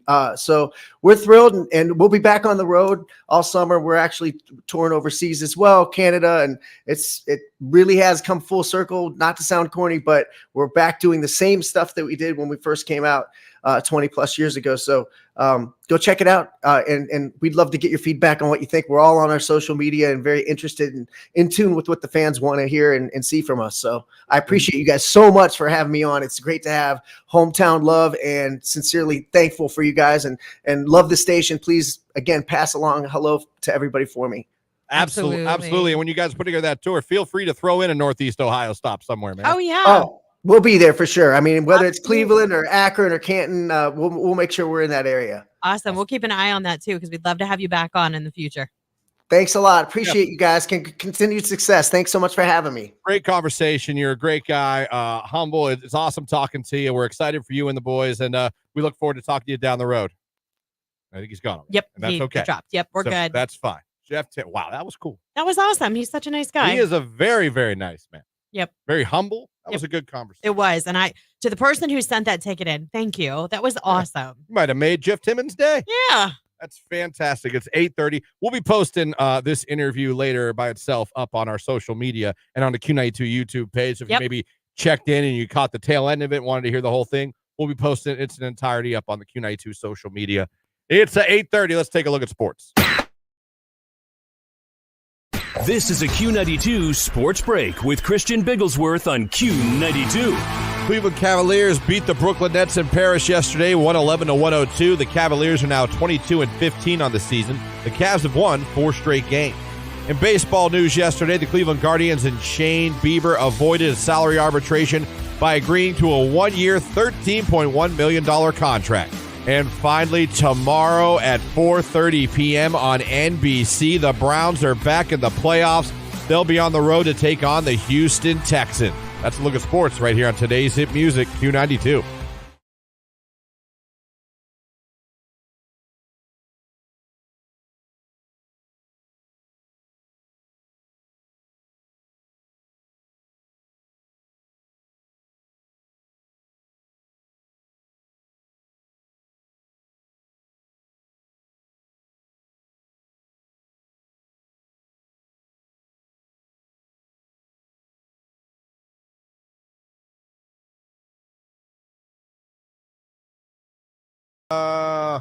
Rage Room, families that play favoritism, but then call the kettle black for other family members when they believe that they are also doing it for their own kids. Family favoritism. Sucks. I feel bad for my brother and sister. You're on a roll today. You know your sister's listening. I really do. They know I'm the best one. If there's one shining star of the children, they know who it was. They know it wasn't them. To the guy that passed me as soon as the railroad crossing bar goes up, how can you assume I'm not also late for work and in a hurry, asshat?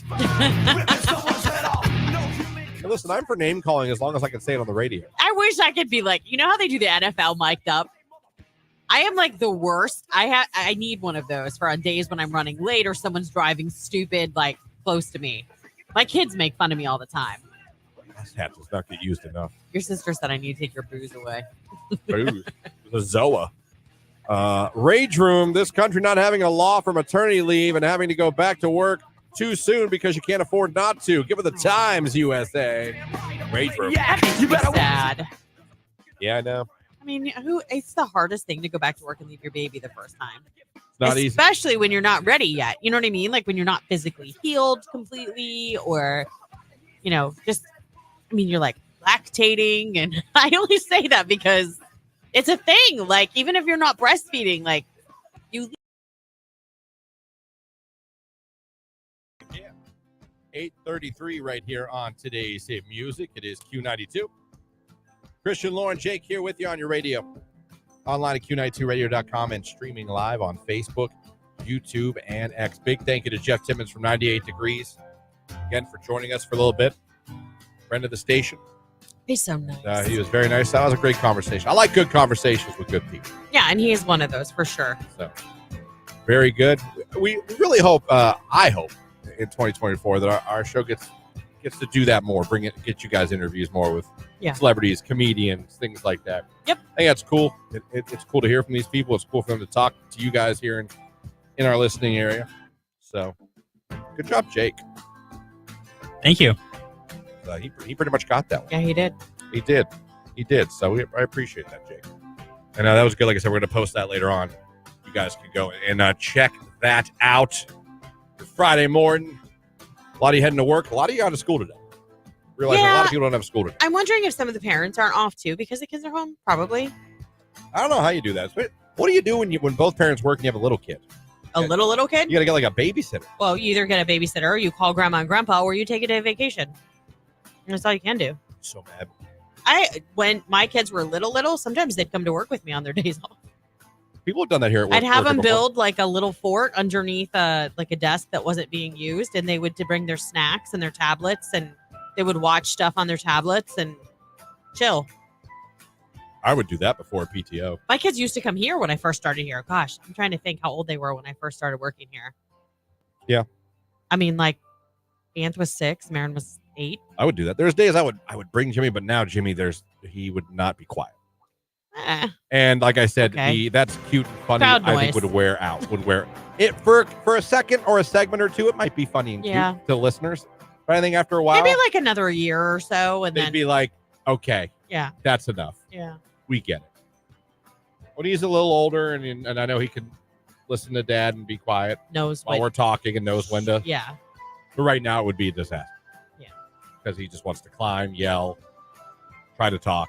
Kid things. I taught him high five this week. I know. That's what you told me. Yeah. And then you told me that the fiance didn't believe you.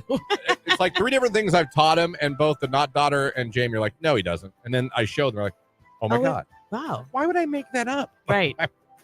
If I was like, Jimmy knows trigonometry, now that would be like, okay, Christian. Right. You're full of it. Yeah. Right. Jimmy can fly. That would be like, no, he can't. Right. I'm like, hey, I got him to do a high five, or you know what I mean? Or he claps now. I don't think that's a crazy thing. No. But now he wants to stand.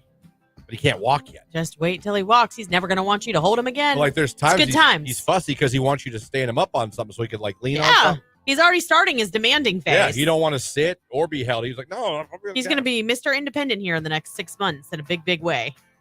Yeah. Yeah, he is. God bless him. So, oh, man. Week off. Oh, you know what I wanted to get into?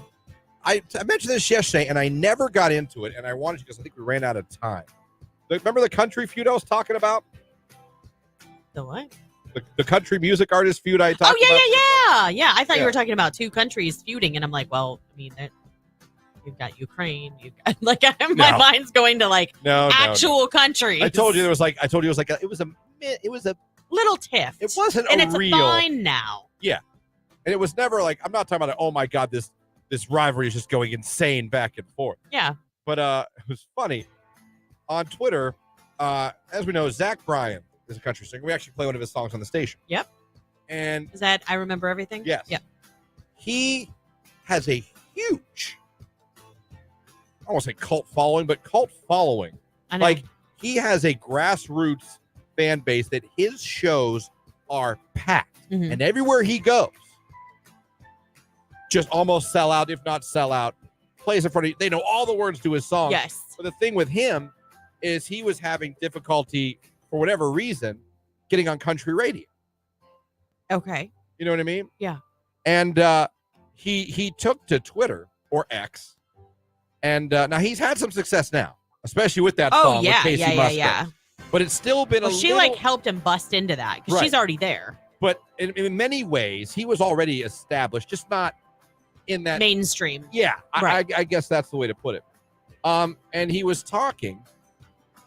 He was actually talking about how country radio started playing a song called "In Your Love" by Tyler Childers. Okay, I'm sorry, I don't know. My country knowledge isn't very good. It's okay. Talking about how his song was finally on the radio, and he was a little mad that it took so long to get him on the radio and himself. Right. So he made a tweet saying, "Imagine being radio," and he put whoever the hell that is, hearing "Shake the Frost," which is Tyler's song, and being like, no, let's go with playing the Applebee song. So by doing that, he wasn't really trying to go at Walker Hayes. I know, but I love Walker Hayes so much. He used that song. Okay. Such a nice guy. So, but he did that. And then Walker Hayes saw it, and he subtweeted and responded. Yeah. And to be honest, he was cool about it. He was just like, big shout out to radio for playing that Applebee song. Then he said, Zach and Tyler praying for y'all's continued success.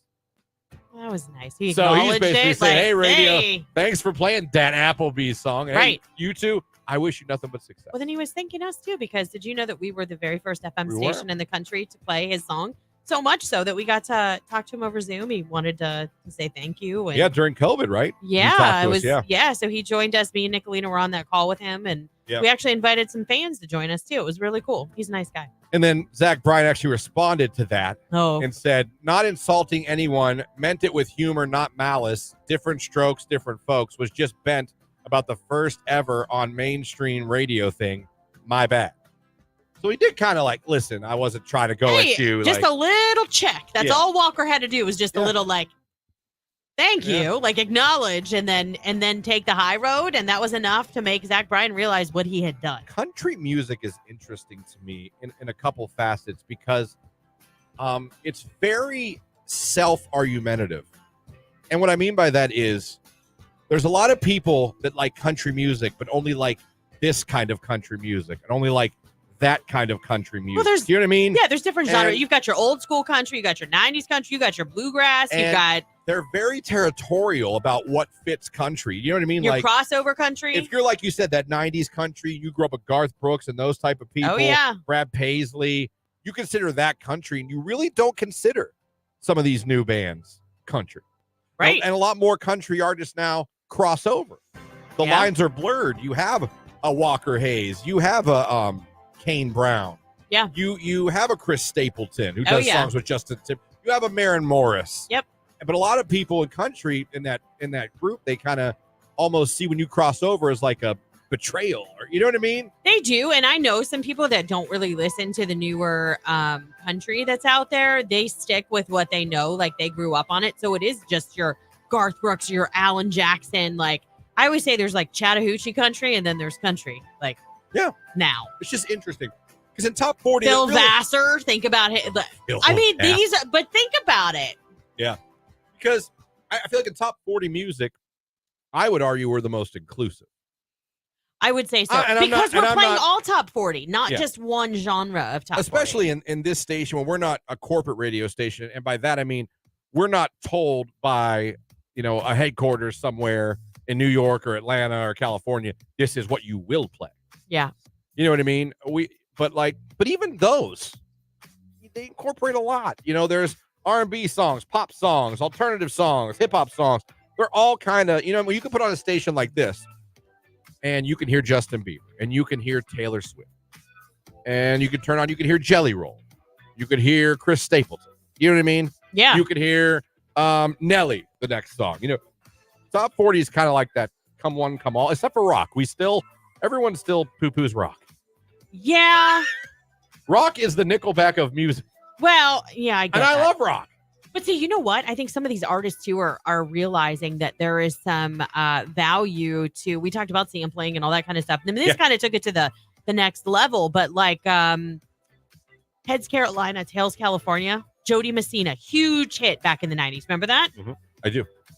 Cole Swindell redid it this year, but used just the chorus, and she's even joined him in some occasions to sing it. Some of these artists love when you touch their music. Exactly. Did you see real quick? Kate Bush running up that hill. Look what happened. Oh my God! Come on. Did you see Ozzy Osbourne give a huge shout out to T-Pain. T-Pain did a live concert and did War Pigs. I saw that. I just saw something about that. Ozzy tweeted him and said, "This is the best cover of this song I've ever heard. Why didn't you call me?" Like Ozzy's like, "I would have loved to have done this with you." Yeah. And then T-Pain tweeted what an honor it was that Ozzy even heard it, let alone Ozzy was blown away by it. That's awesome. That was a cool. Ozzy's itching to get back out there, but I don't know if he's ever going to be able to. It's again. tough with his health issues. Yeah.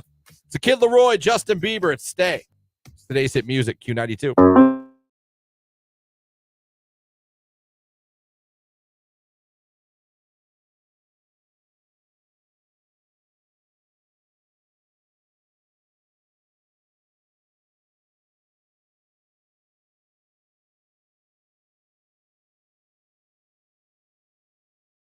I see. Jake, I sent you that. And then I'm going to find out if I need glasses. You almost look like a teenager. Okay, so I just went last week and got the puff test, someone said. So you were, how old did they say to get glasses? It was at the beginning. Now? Yeah. It was. How do you put that on your eyeball? I don't know. I can touch my eyeball all day long. So I'd be afraid I would miss and like get it stuck in the corner of my eye somewhere in my body. The worst is when it gets folded and it gets stuck up here in your eyelid. And you've got to like work your eyelid to get it to come out. Man, I'm telling you, no. Give me glasses. You know what is ridiculous? You and my husband, if he has to touch his eyeball, like he can't, like this, he physically like this. I'd be like, oh my God, like how close are my eyes rubbing them? Yeah, you can't come close to my eyes. No, that's how Tony is. Yeah. Let me tell you, the one time he got pink eye from the kids when they were little, I literally had to like hold him down. He has like lids of steel. I had to pry his eye open to get that eye drop in there. I get that. This is Christian in my glasses. If you're watching the live stream, this is Christian wearing my glasses like a month ago. Remember that when I wore my glasses to work? You're like, let me see it. Yeah.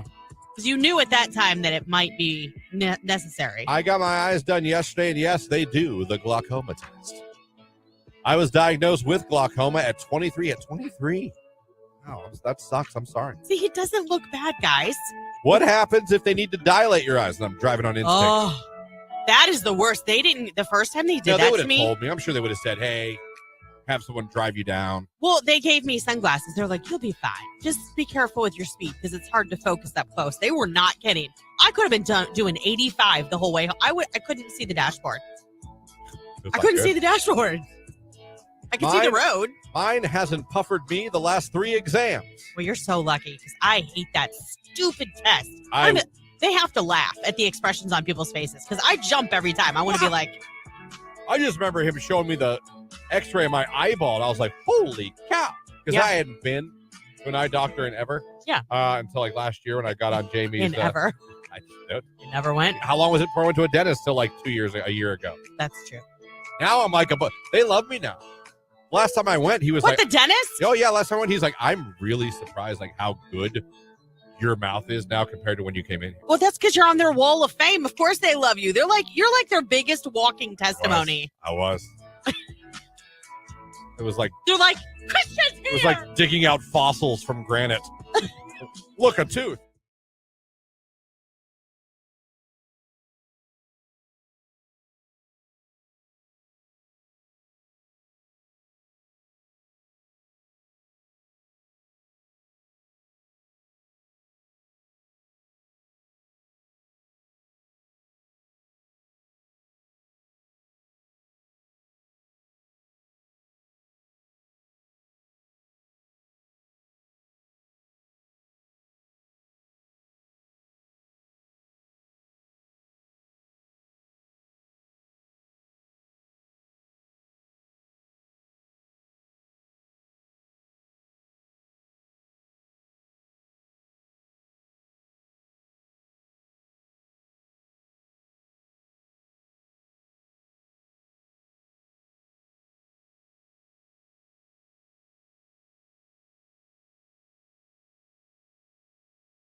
Jake, do you ever play golf?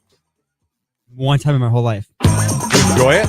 Like not mini golf, like golf. Golf. Okay. Yeah, it wasn't the best time. I would go again just to drive the golf cart around, but isn't that the best? Yeah. How about darts? You play darts?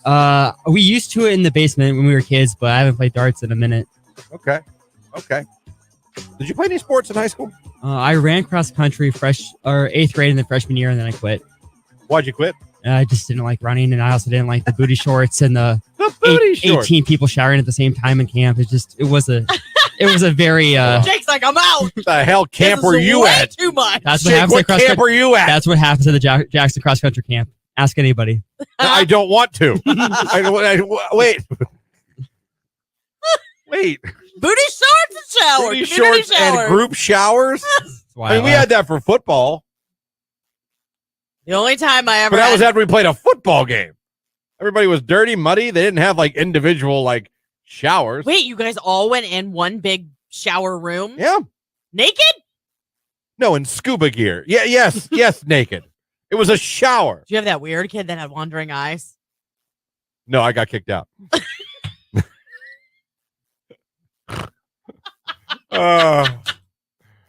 Text message. Sounds like fun, Jake.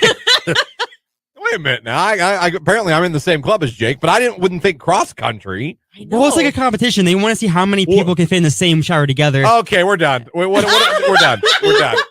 Forecast for Mark Johnson coming up on Q92.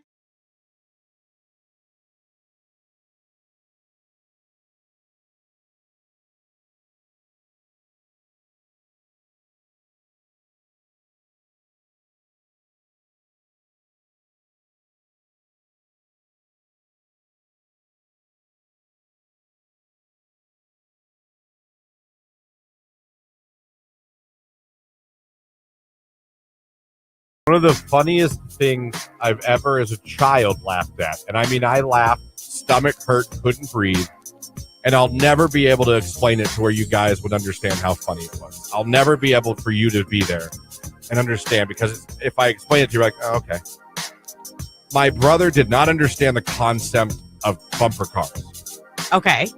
And what did he run from them? My brother, my sister, we all got one. I don't know if he just thought you just drive around the little room, right? And that's it. And there happens to be a lot of accidents. I mean, what? And we were doing bumper cars, and we were having a fun. And yeah, you get jerked around sometimes, but you can get hit hard. Yeah, of course. We're in bumper cars, and my brother did not understand that people were going to hit him. Oh God. he started crying and yelling at everyone that was hitting him. So, like, I'm over on the side playing with people hitting. And I look over and he's crying. Someone hits him and he just goes, "Stop it!"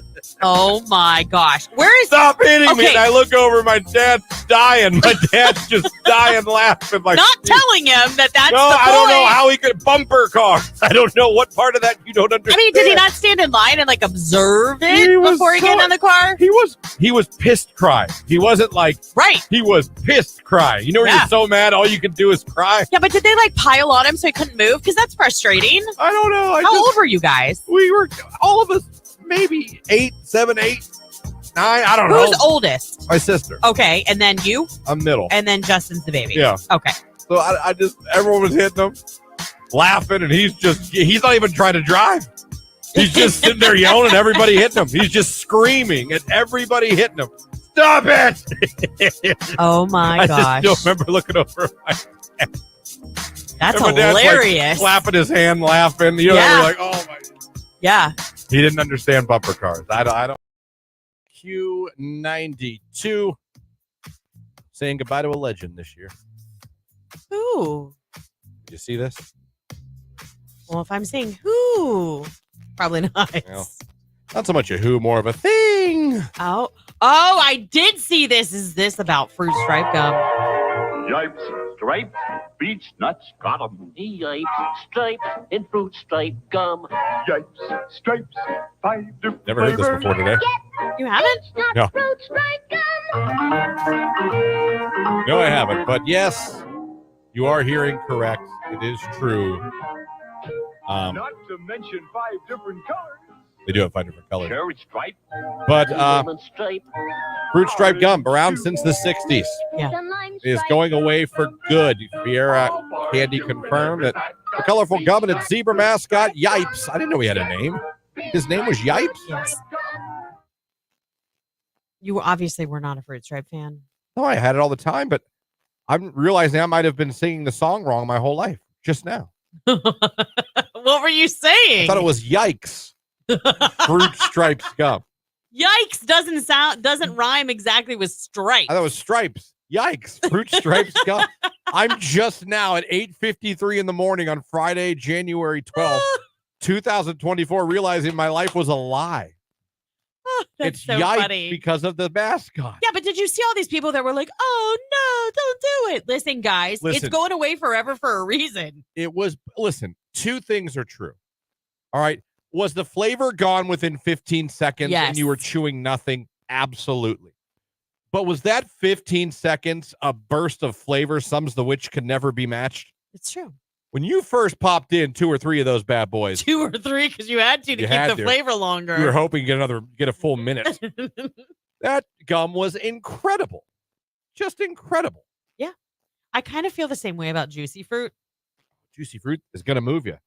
Yeah, my Juicy mom's gets right favorite through gum. ya. The taste is going to move you. See, I'm not for like when I was younger, I loved like bubble yum. Like I loved the strawberry and the Bubblicious. watermelon. Yes, loved it. Loved it. The grape ape. Oh, so good. But as I got older, obviously, like I'm a mint gum chewer. I love gum. I love cinnamon. My mom was always that person that like we're in church and I'd be like, "Do you have a stick of gum?"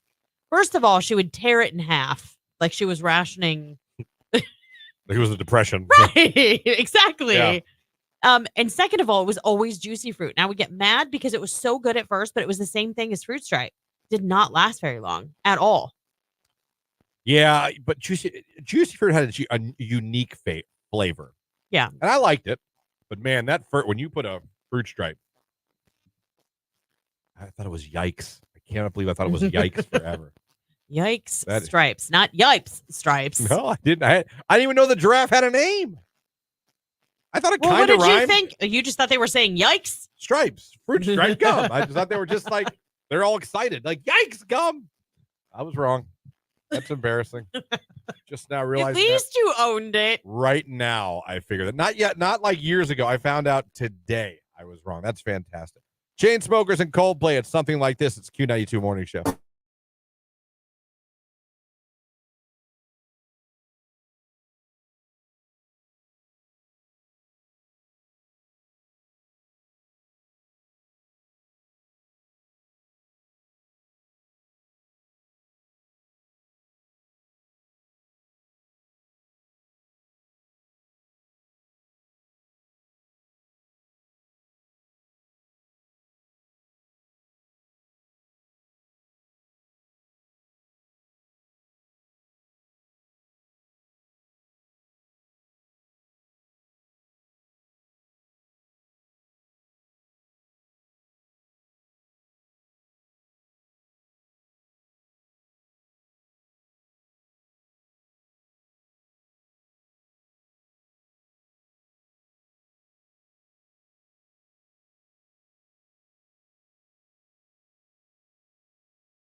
That's not how it ends exactly, but it should go. Dun-dun. But that's the Netflix thing. Yeah. Dun, dun-dun. Yeah, you're right. Huh? That was a good Netflix impression. Yeah, it was decent. Yeah. I've got the YouTube TV. Google. Yeah. Google. But dun-dun. That's Netflix. Oh boy. Does Hulu have a sound? I don't know. I don't watch Hulu enough. Oh, I wonder if they have a sound. I'll have to ask my daughter. She's on Hulu a lot. That'd be great if that was there. Yeah, but it's not. Just a jackass noise. Oh, yeah. Logged into Hulu. You're really amusing yourself this morning. That's pretty right on. I'm a pretty good impressionist. That's one hell of a Netflix. You do it. What? Do the Netflix. What the dum-dum. Dun-dum. Dun-dum. Oh, that was better. Jay, do the Netflix. Dun dun. I am stupid.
Oh my gosh. Okay, so speaking of, my son's playing basketball right now. Can we talk about how the NBA has influenced some of these middle schoolers to do the flop to try and draw a foul call? Got the kids flopping? Oh my gosh, but they're terrible at it, so it's hilarious. It doesn't even look natural. Like after it already happened? Yeah, like, so they get there's contact, be like 1 Mississippi, 2 Mississippi. There's the flop. Like, guys, that's not how this works. Are they coaching that? What do you mean? To try to flop? I don't know. It wasn't kids on my son's team, thank goodness, but one of the kids on the other team flopped, and it was wow. But we've seen it before. They start doing this. I guess the coach is okay with it. If I were the coach, I'd be like, knock it off. But I'm not the coach. Yeah, not even close. We're not flopping. Right. We're not doing that. This is middle school basketball. Can we not flop? Right. Like, this game's hard enough to watch. You're 8. Exactly. You guys keep turning the ball over left and right. The score's 3-2. All right. It's the fourth quarter. Well, it's not that bad. Can we please stop?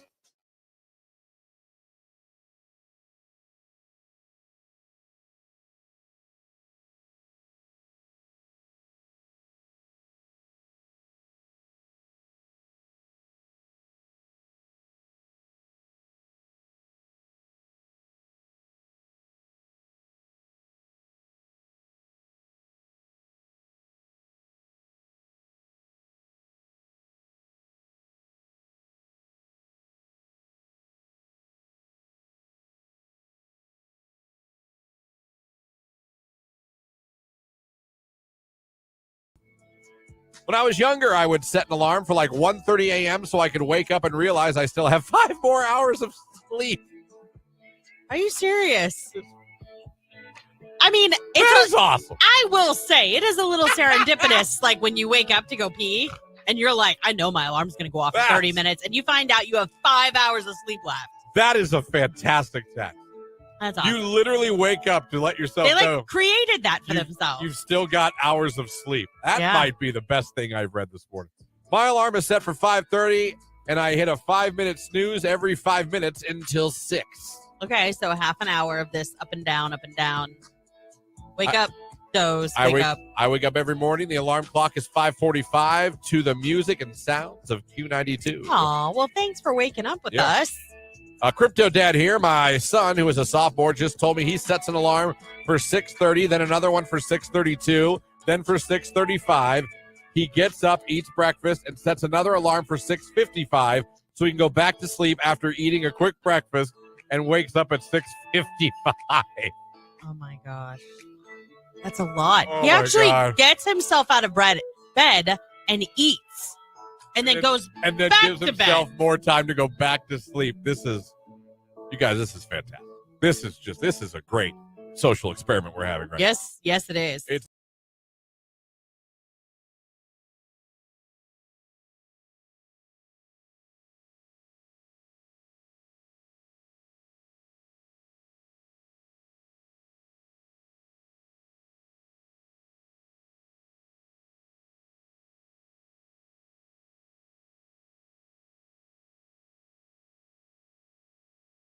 This guy sent a woman a music video of a love song. I know the song. It's by a band called Adelita's Way. The song is called Alive. Very good song. Oh. You're into like rock ballads. Okay. Sent that. Under that wrote, wish you would give me a chance. Aww. Followed by pay you. What? Followed by buy you something. No response, by the way, to the song or the give me a chance. Good. Or the pay you or the buy you something. Here's a Tinder one. I mean, I know we're not above bribery. Like, oh, no, we bribe all the time. We own it, though. But isn't that like solicitation once the money enters the situation? Well, but you're not asking for sexual favors. Yet. You're asking for a chance at sexual favors. I'll give you a chance. How much you got? $250. All right.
And yes, indeedy, we're in the 9 o'clock hour of your Friday morning right here on Q92's Morning Show. Christian, Lauren, Jake, you. Thanks for having us on the radios. Thanks for streaming us at Q92radio.com.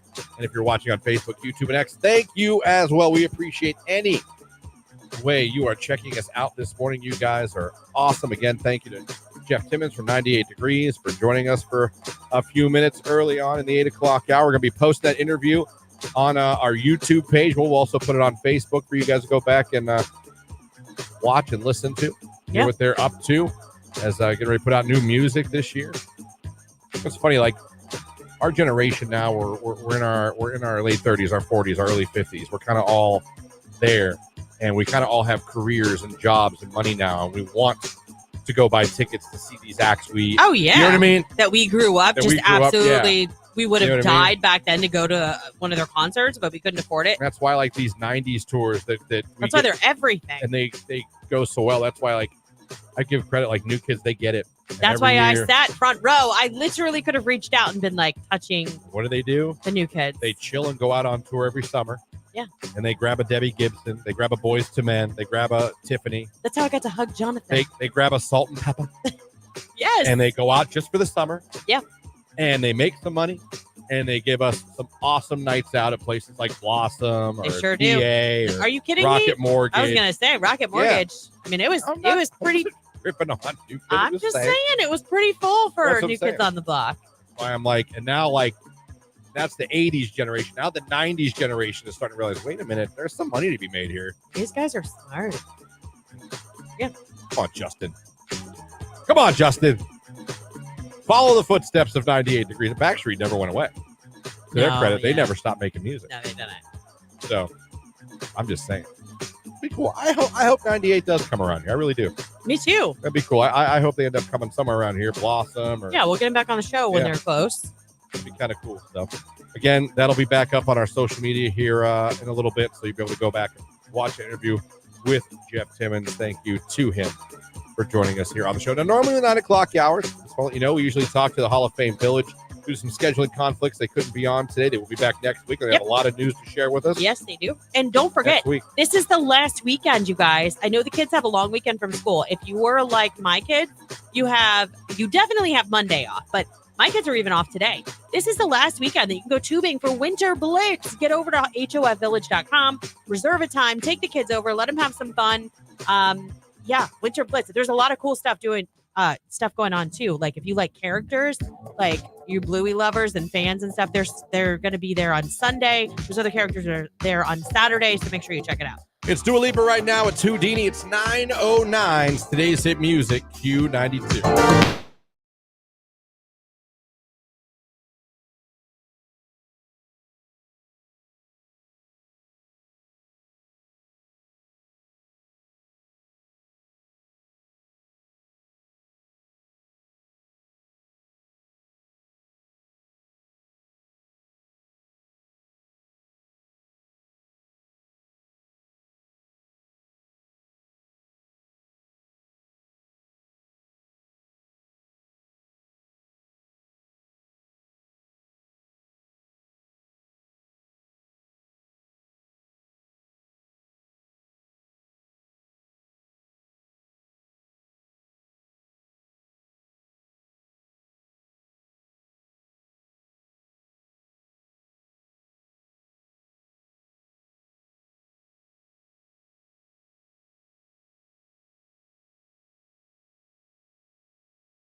I will warn you both, too. I'm very gassy this morning. Oh, fantastic. I don't know if it's the pasta sauce yesterday. I use Rouse. Mm-hmm. Yeah, gassy. Fantastic. I don't think stinky, but gassy. So just because I care about both of you, I want you to be aware of that. I will own it. So far, so good. But I will admit, before both of you got here, they were flying. Just flying. Probably, it was like watching a shooting star at night. It was like one every 10 minutes. Across the sky. I can't with you.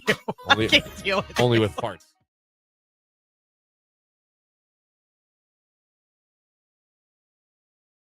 Hit music Q92. She's another one, got a new album coming out. Now she's been around, but I mean, more new music coming out from Dua Lipa. Ariana Grande releasing new music today. Telling you, man, it's about to pop off here in 2024 with everyone coming on new music. Not to mention the artists teasing new music.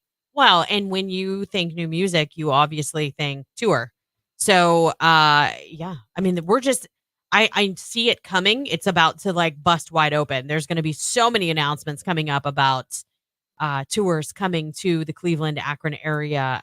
And, you can always listen to Q92 because a lot of times we have your opportunities to beat the box office. Absolutely. Like this week, we've been giving away Beat the Box Office tickets for Third Eye Blind and Yellow Yep. Card coming to Blossom. And I'm pretty sure there's a concert we'll be giving away Beat the Box Office tickets for maybe next week. Yes. So keep listening. Pretty big one, too. It's a good one. Concert ticket station. Telling you, it's Q92. In 2020.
Q92.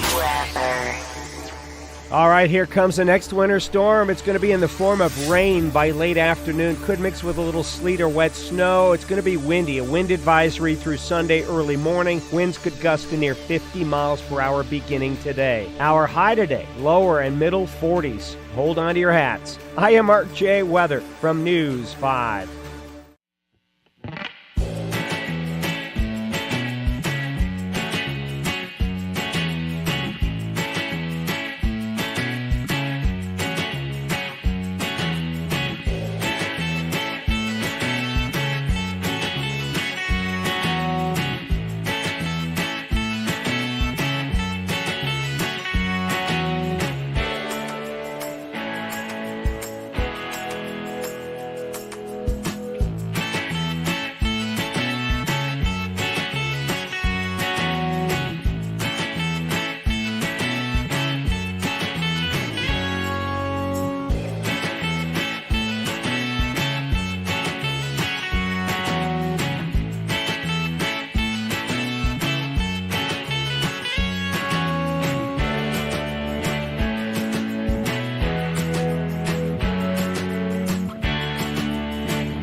was sad. Like I got teary-eyed reading it in class. There are some cartoon movies that got you. Yeah. That was There's one a of few Casper was another one. Casper could get you. Yeah. Casper could get you. I mean, you're going to laugh, but I mean, Transformers the movie, cartoon movie. Because you have to understand, and I think any man in his 30s and 40s that's listening can understand this. The cartoon I watched my entire childhood. People barely, even though there were wars every day and everyone had guns and rockets, barely anyone was even shot, let alone injured. I mean, they had these wars, and it was the worst aim I've ever seen in my life. Meanwhile, I watched The Walking Dead in 2023, and everyone's a marksman and never misses. Right? But the movie happens, and all of a sudden, people are getting killed. And it had never happened in a cartoon before. Yeah. Like the opening scene, Megatron smokes some of the like old school G Transformers, like it kills them. And you're just, I remember as a I child. see you in the family room, like pacing, like pulling on your honest hair. to God, Lauren, I know no one, unless you're watching, can see this. This was me. I was like, and your heart broke right then and there. Some of the most popular characters were literally smoked in the first scene of the movie. Optimus Prime died. What? I was like, what am I watching? That messed me up. Yeah. Of course, that cartoon got me. I guess. Optimus Prime, he was my hero. Stayed with you. I mean, you can recall a lot of details. He was my hero.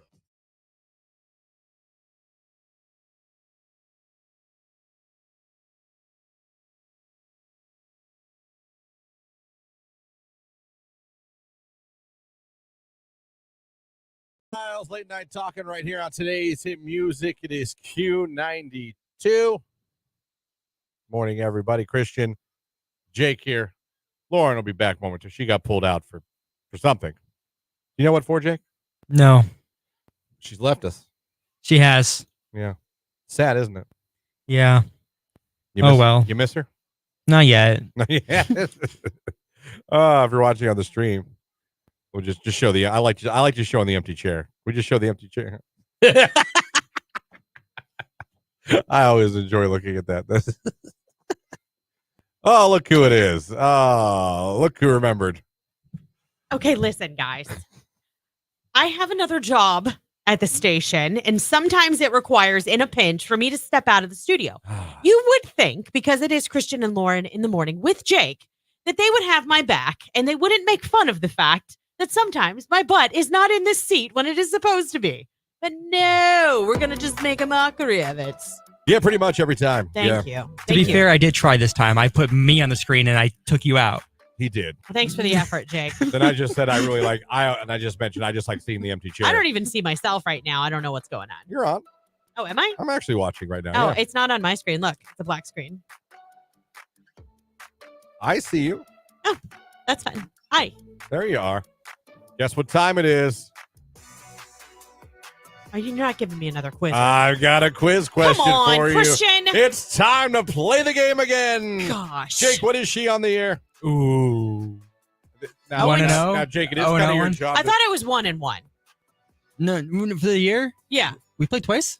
Yes, we have played twice. I think I'm 1-1. I got the last one right, but the first one I did not. Okay. 1-1. 1-1. 1-1 she is on the season for guessing. All right. Now, I'm only going to put difficulty on this one at 5. All right. And maybe I'm overestimating on 5. Keep in mind, you got the last. I did. So, as usual, I will give Lauren the question along with some clues. That was about the rap artist that was making last one. Remember that I got right? Yeah. And it was so weird because I had just seen it not that long ago. You might have seen this. Whenever I do these, for all I know, you've seen the article. Maybe. I don't know. I don't even ask you. Did it come from our prep site? Not the one you go to. The old one. Why do you do that? You don't love. Use the new one. I use both. They're both up every morning. Whatever. Can't help we haven't figured out that we Literally called and left several messages saying we're done. They haven't locked us out yet. I don't think anybody's working. No, they still post big stories from 2014 and want you to talk about my today. Right. Anywho, We're going back to the land of streaming. All right. And here's why I only put this at 5. We did a version of this question before. All right. Someone, an artist, a solo artist, recently, all right? Yeah. Just yesterday, made history, becoming the first song ever to reach 4 billion total streams. It's never been done before. They were number 1 in streaming with this song. They got the crown last year. Okay. They took the crown from Ed Sheeran's Shape of You. Okay. If you're wondering, the other most streamed songs ever besides that, Louis Capaldi's Someone You Love is 3rd, Post Malone's Sunflower is 4th, and Tones and I, Dance Monkey is 5th. But this artist, one of their songs, I don't need the song, the artist. They just yesterday acquired 4 billion streams of one of their songs. It is a solo artist. It is a male. It is someone who is still very relevant. Okay. Currently doesn't have new music out, but we've even talked about possible new music coming out this year from that artist. I think I said male. I know. I saw something, but it was more to the. You might get this. You said 4 billion. I thought it was closer in the trillions for Illuminati.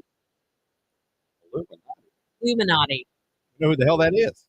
Okay. Illuminati? It's a Latin artist. It was just in my For You I page. wouldn't ask you about a guy that no one knows. Okay, well, I didn't know if this was a trick question because No, this is you're you and I am me. And Q92, I would say a core artist. okay, Male. The Weeknd. Solo.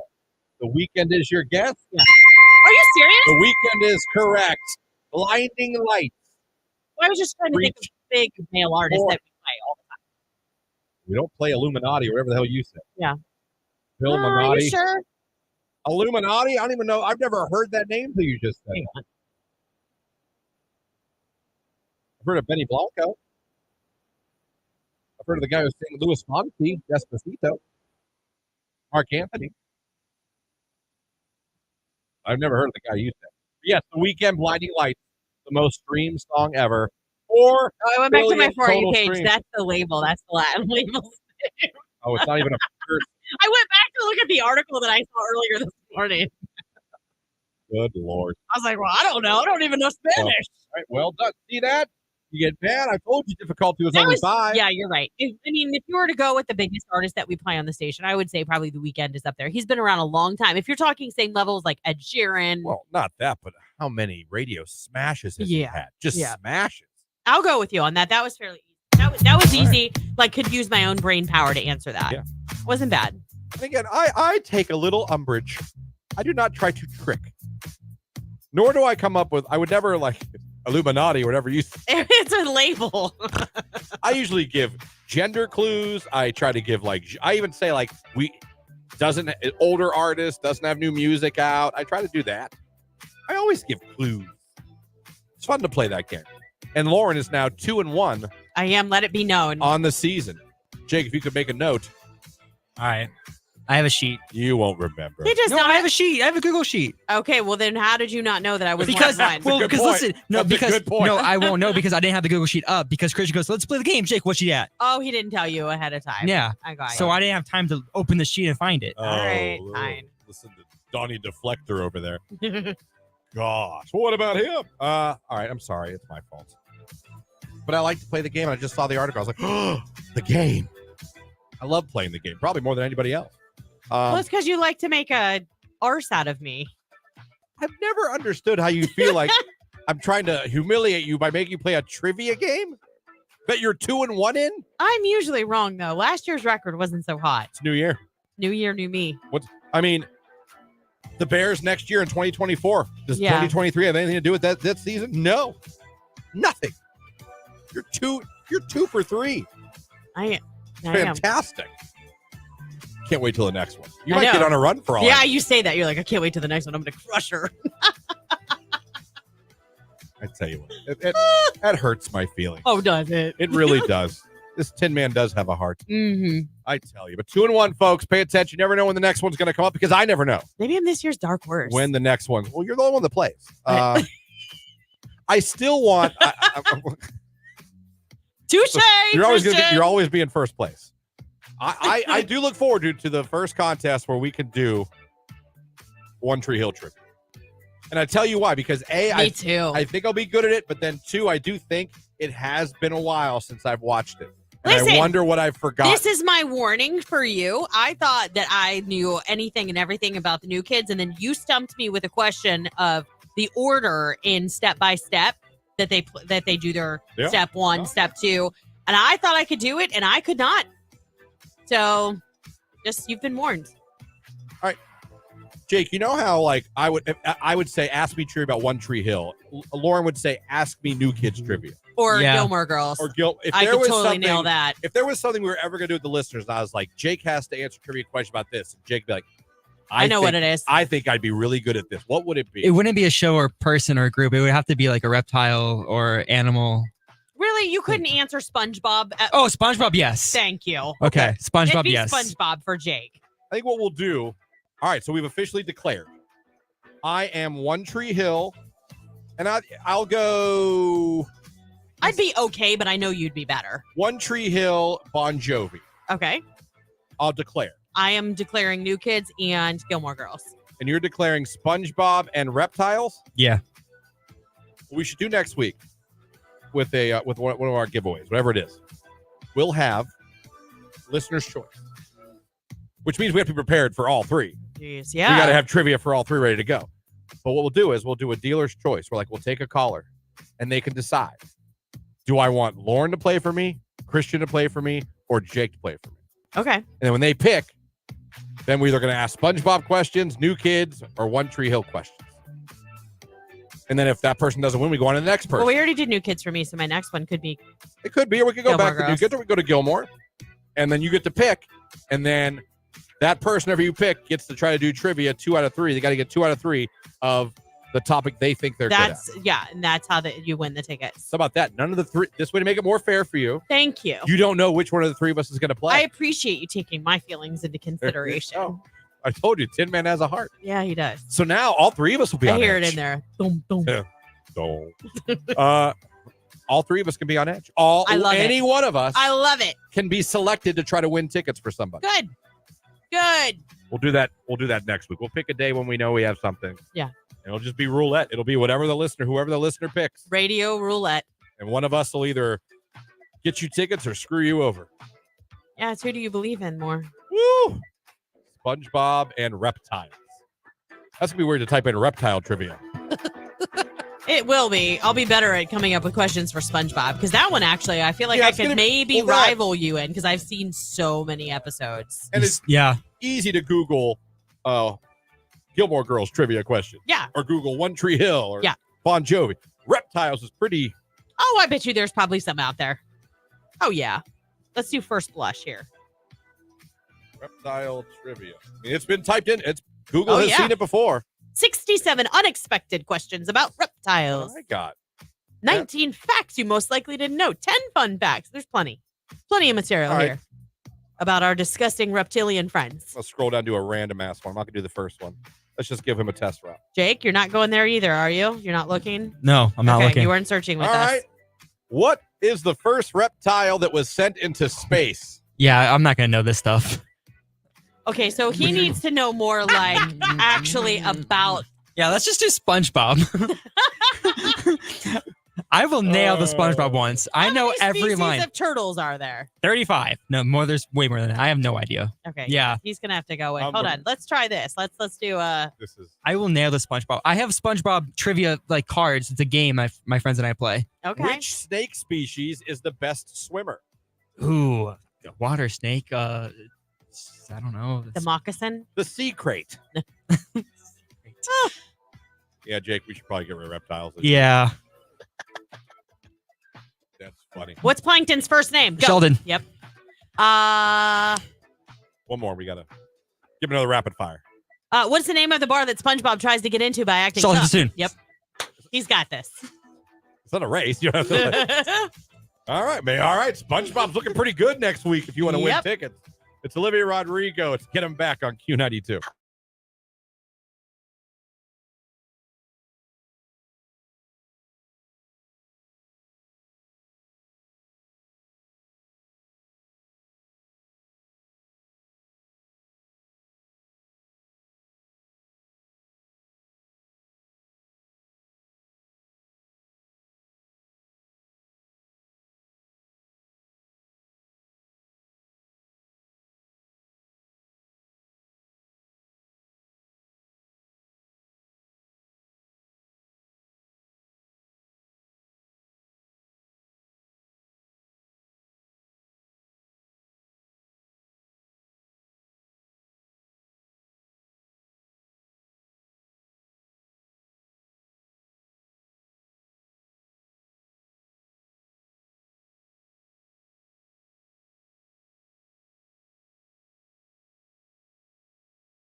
Saturday, we went out.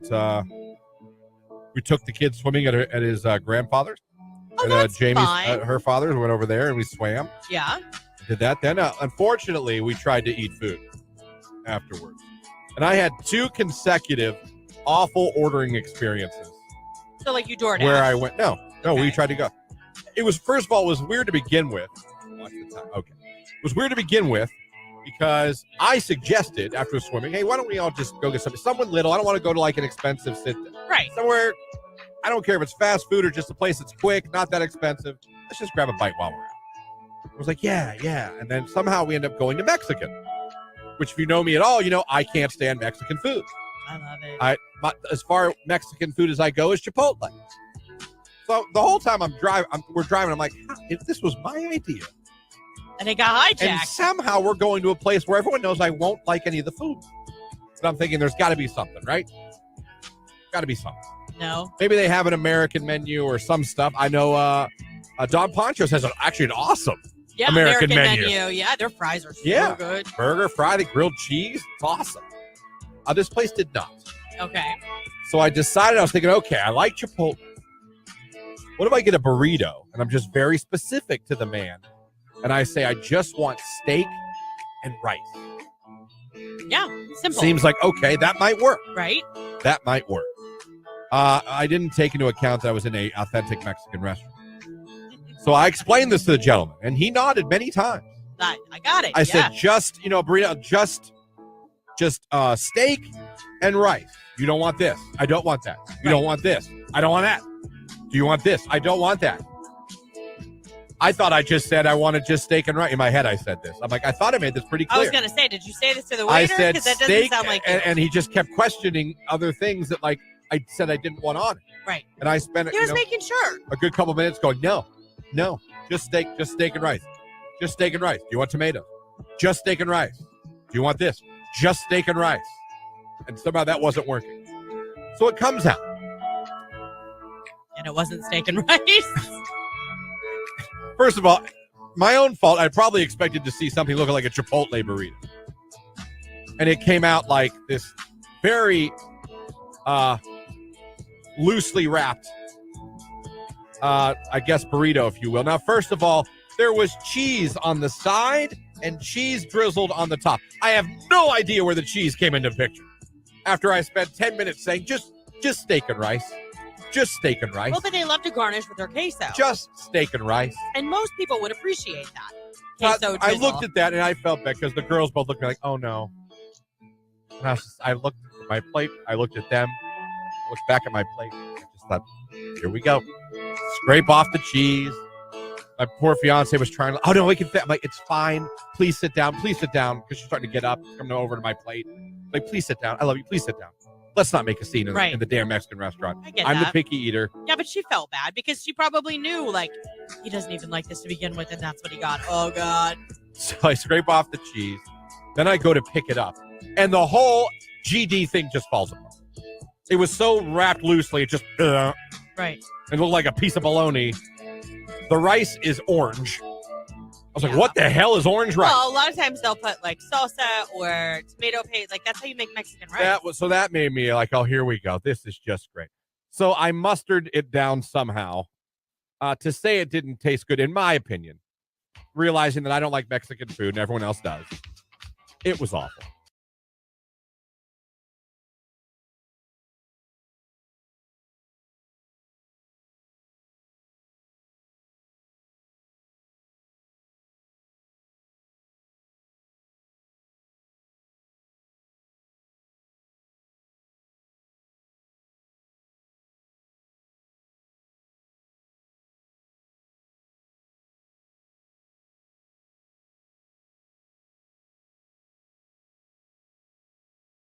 Talking about side chicks, and I asked the question, who's been a side chick, whether you knew you were or found out you were? Because you brought up a good point. There's some girls that are willingly, like you said, they just want to use the guy for what they want to use the guy for. That's right. If he wants to roll the dice on his relationship, that's on him. Mm-hmm. You're the one cheating, not me. Yeah, he is the one who has a lot to lose. You know what I'm saying? So some of you text in. I'm about to read those, but I want to find If Your Girl Only Knew. That's the song you got to play, right? By Aaliyah. Or it wasn't me. Because I can never spell Aaliyah, but I found it. Here we go. There we go. Yeah. Aaliyah was so good. Yeah. So good. I was a side chick, for over a year and did not know I was. Oh, that really is the Carly Pierce song. The girl teamed up with me and we dumped him together. That was over 18 years ago, and me and that girl are still friends. Well, how's about that? What a funny story to tell, though, later. Still friends. Yahoo! Good for you. That's fantastic. Let me see here. Oh, man, some of you sent some stuff in, but you also sent other stuff in, and because of Google and our text line, it buries them. There's one. I didn't touch anything. No, if you send a new one, it defaults back to the original text you sent. Only after it's been opened. I hate it. I know.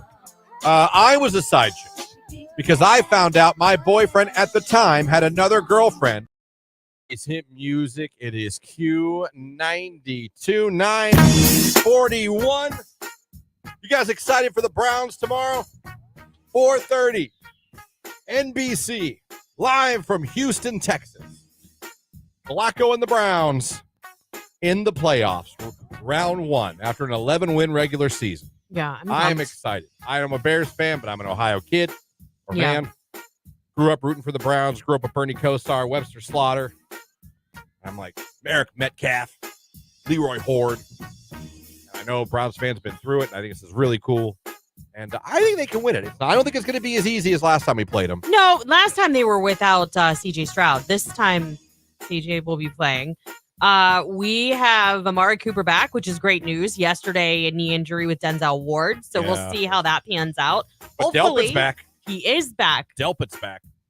So, I mean, there are some things. So we'll see. I mean, hopefully the magic stays alive for us and we have a great game and head back for another playoff game next weekend. That'd be amazing.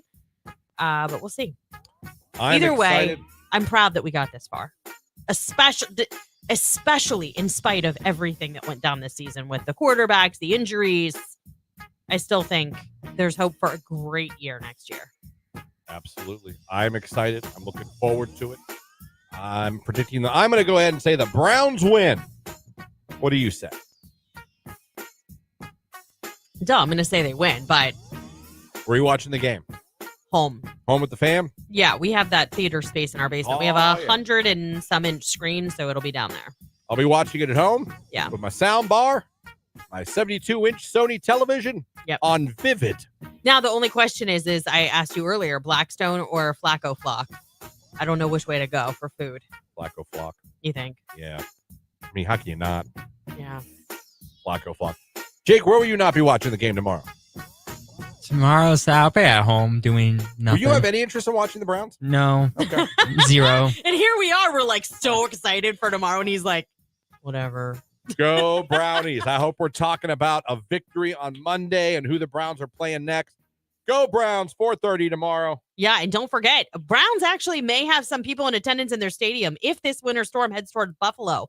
Cleveland has been asked to be on alert. We could be hosting the Steelers and the Bills. Yeah, you'll love seeing all that black and gold in Cleveland Brown Yeah. Stadium. Oh, that's just gross. Yeah. It's SZA Snooze. It's Q92.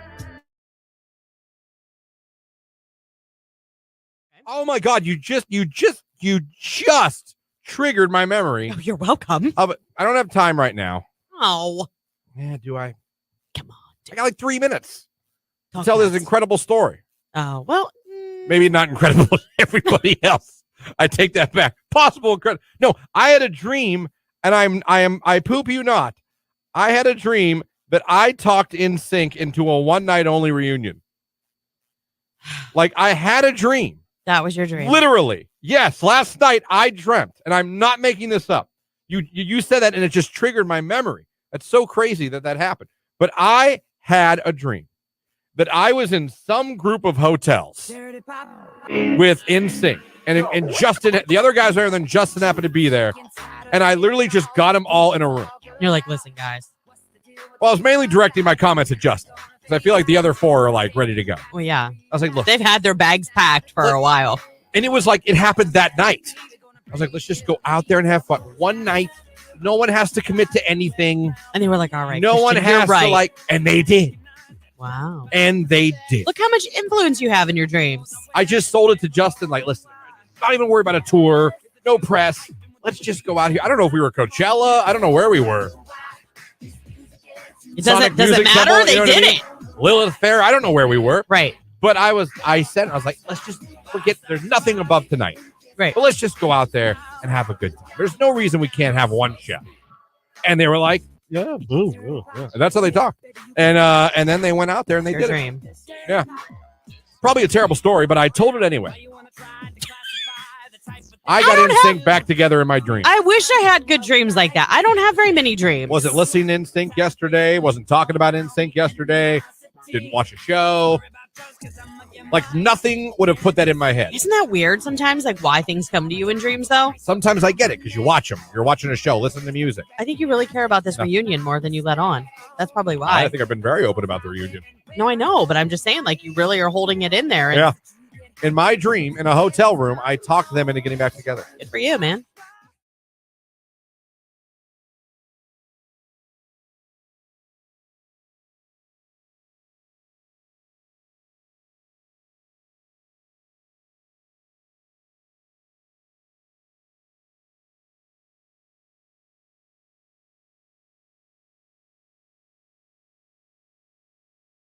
Oh, yes. That okay. Now I do remember that story. That was at Studio Fit 1. Oh my gosh, you blew up Rick's studio? No, I was getting changed. I had to get changed in my gym clothes. Okay. Oh, No, and someone and I walked was- in on you changing. I was in there, used the bathroom. I thought I locked the door. I swear to you, I locked the door Yeah. because I was very cognizant of where I was. And there was a bathroom, only one bathroom. And yeah, the trainer girl walked right in while I was mid-change. Not Mary. Was it Mary? No, not Mary. Okay. Mary would have laughed at Mary, and I would have laughed about it. For Okay. the day. No, but that was funny. And then I had to take the class with her after that. I had to go sit on a damn ball and bicycle, knowing this girl just walked in and saw me changing. That was fun. I bet. The whole time, like, only you, Christian, only you would get into this situation.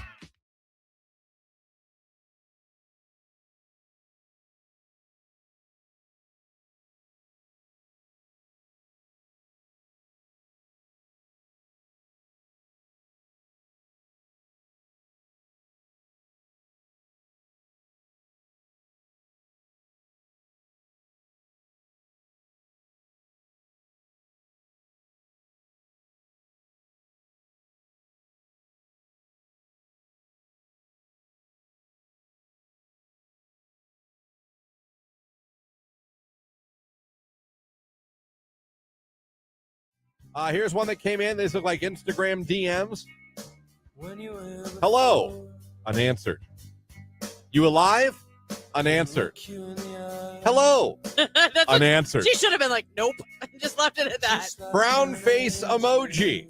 Unanswered. And then here comes the turn. Have you ever considered modeling?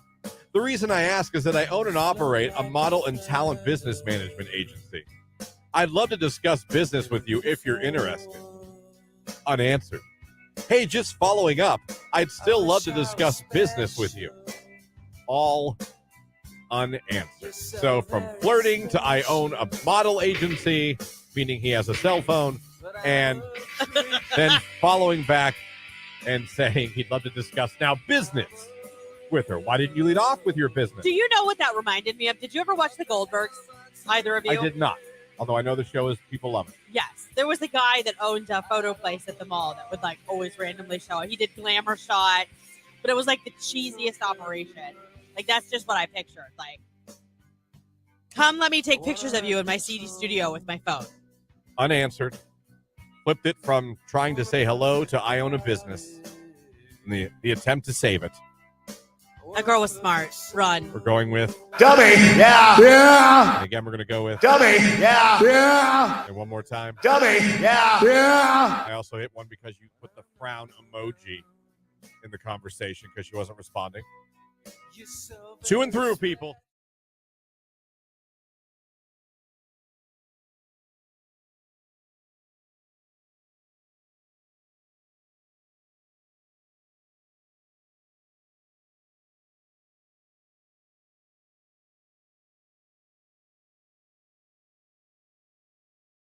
This guy sent a woman a music video of a love song. I know the song. It's by a band called Adelita's Way. The song is called Alive. Very good song. Oh. If you're into like rock ballads. Okay.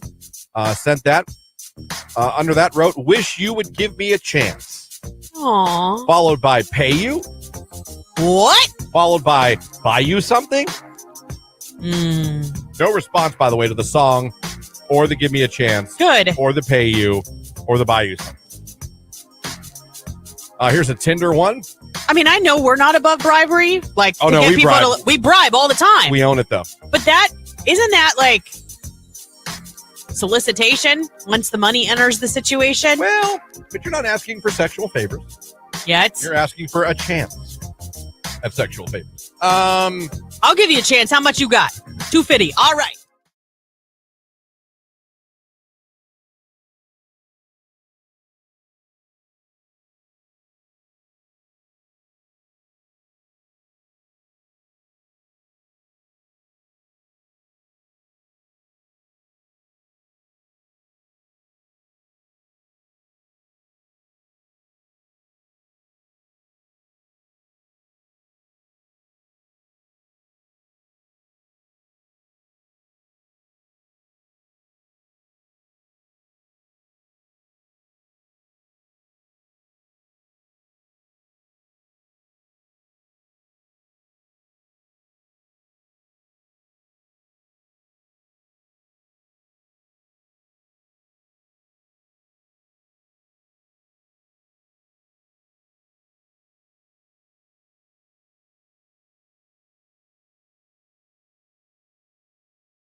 How is the world not talking about this more? How is every show, whether you're sports talk, wacky FM morning show, news talk, farm talk, NPR, smooth jazz, I don't know, whatever it is you're talking about, why was yesterday the only thing people were talking about not the Navy pilot testifying under oath in front of our government that basically there are UFOs?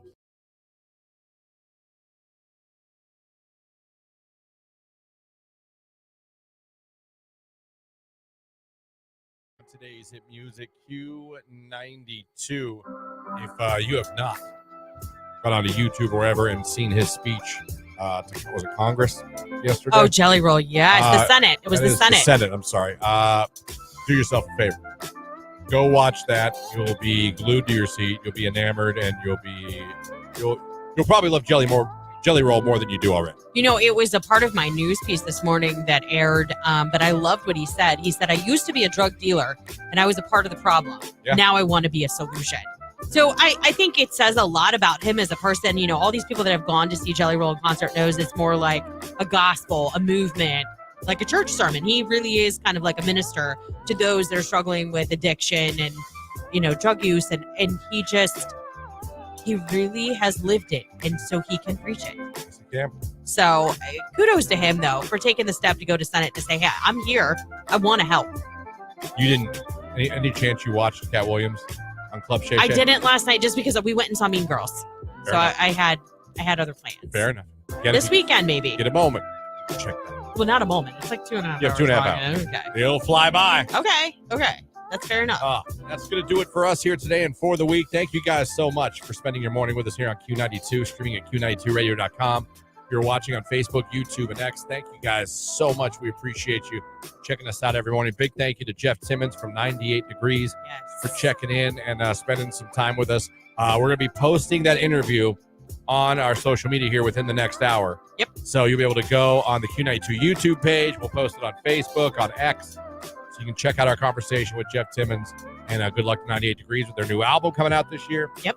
And that's going to do it, man. Enjoy your weekend, everybody. Go Browns. Go Browns. Go Browns. Let's hope we're talking about a victory and all celebrating on Monday morning when we meet here again. Enjoy the wind the next couple days. Yeah, it's a good weekend to stay in and watch football. Charge your phones, charge your tablets in case power goes out. You're not bored off your ass. Yeah, we could be seeing gusts 55, 60 miles an hour. Could. So They said that earlier. We didn't get it. I know, but this time they could be right. So We'll in see. case they are. You've been warned. Oh, man. Nicolita's in here next. Keller in the afternoon. Ryan at night. Have a great weekend. Have a safe weekend. We'll be back with you guys. All right. That was well timed. On Monday. Jake, take us home. Love you. Bye. There you go. Kenya Grace. Strangers. Q92.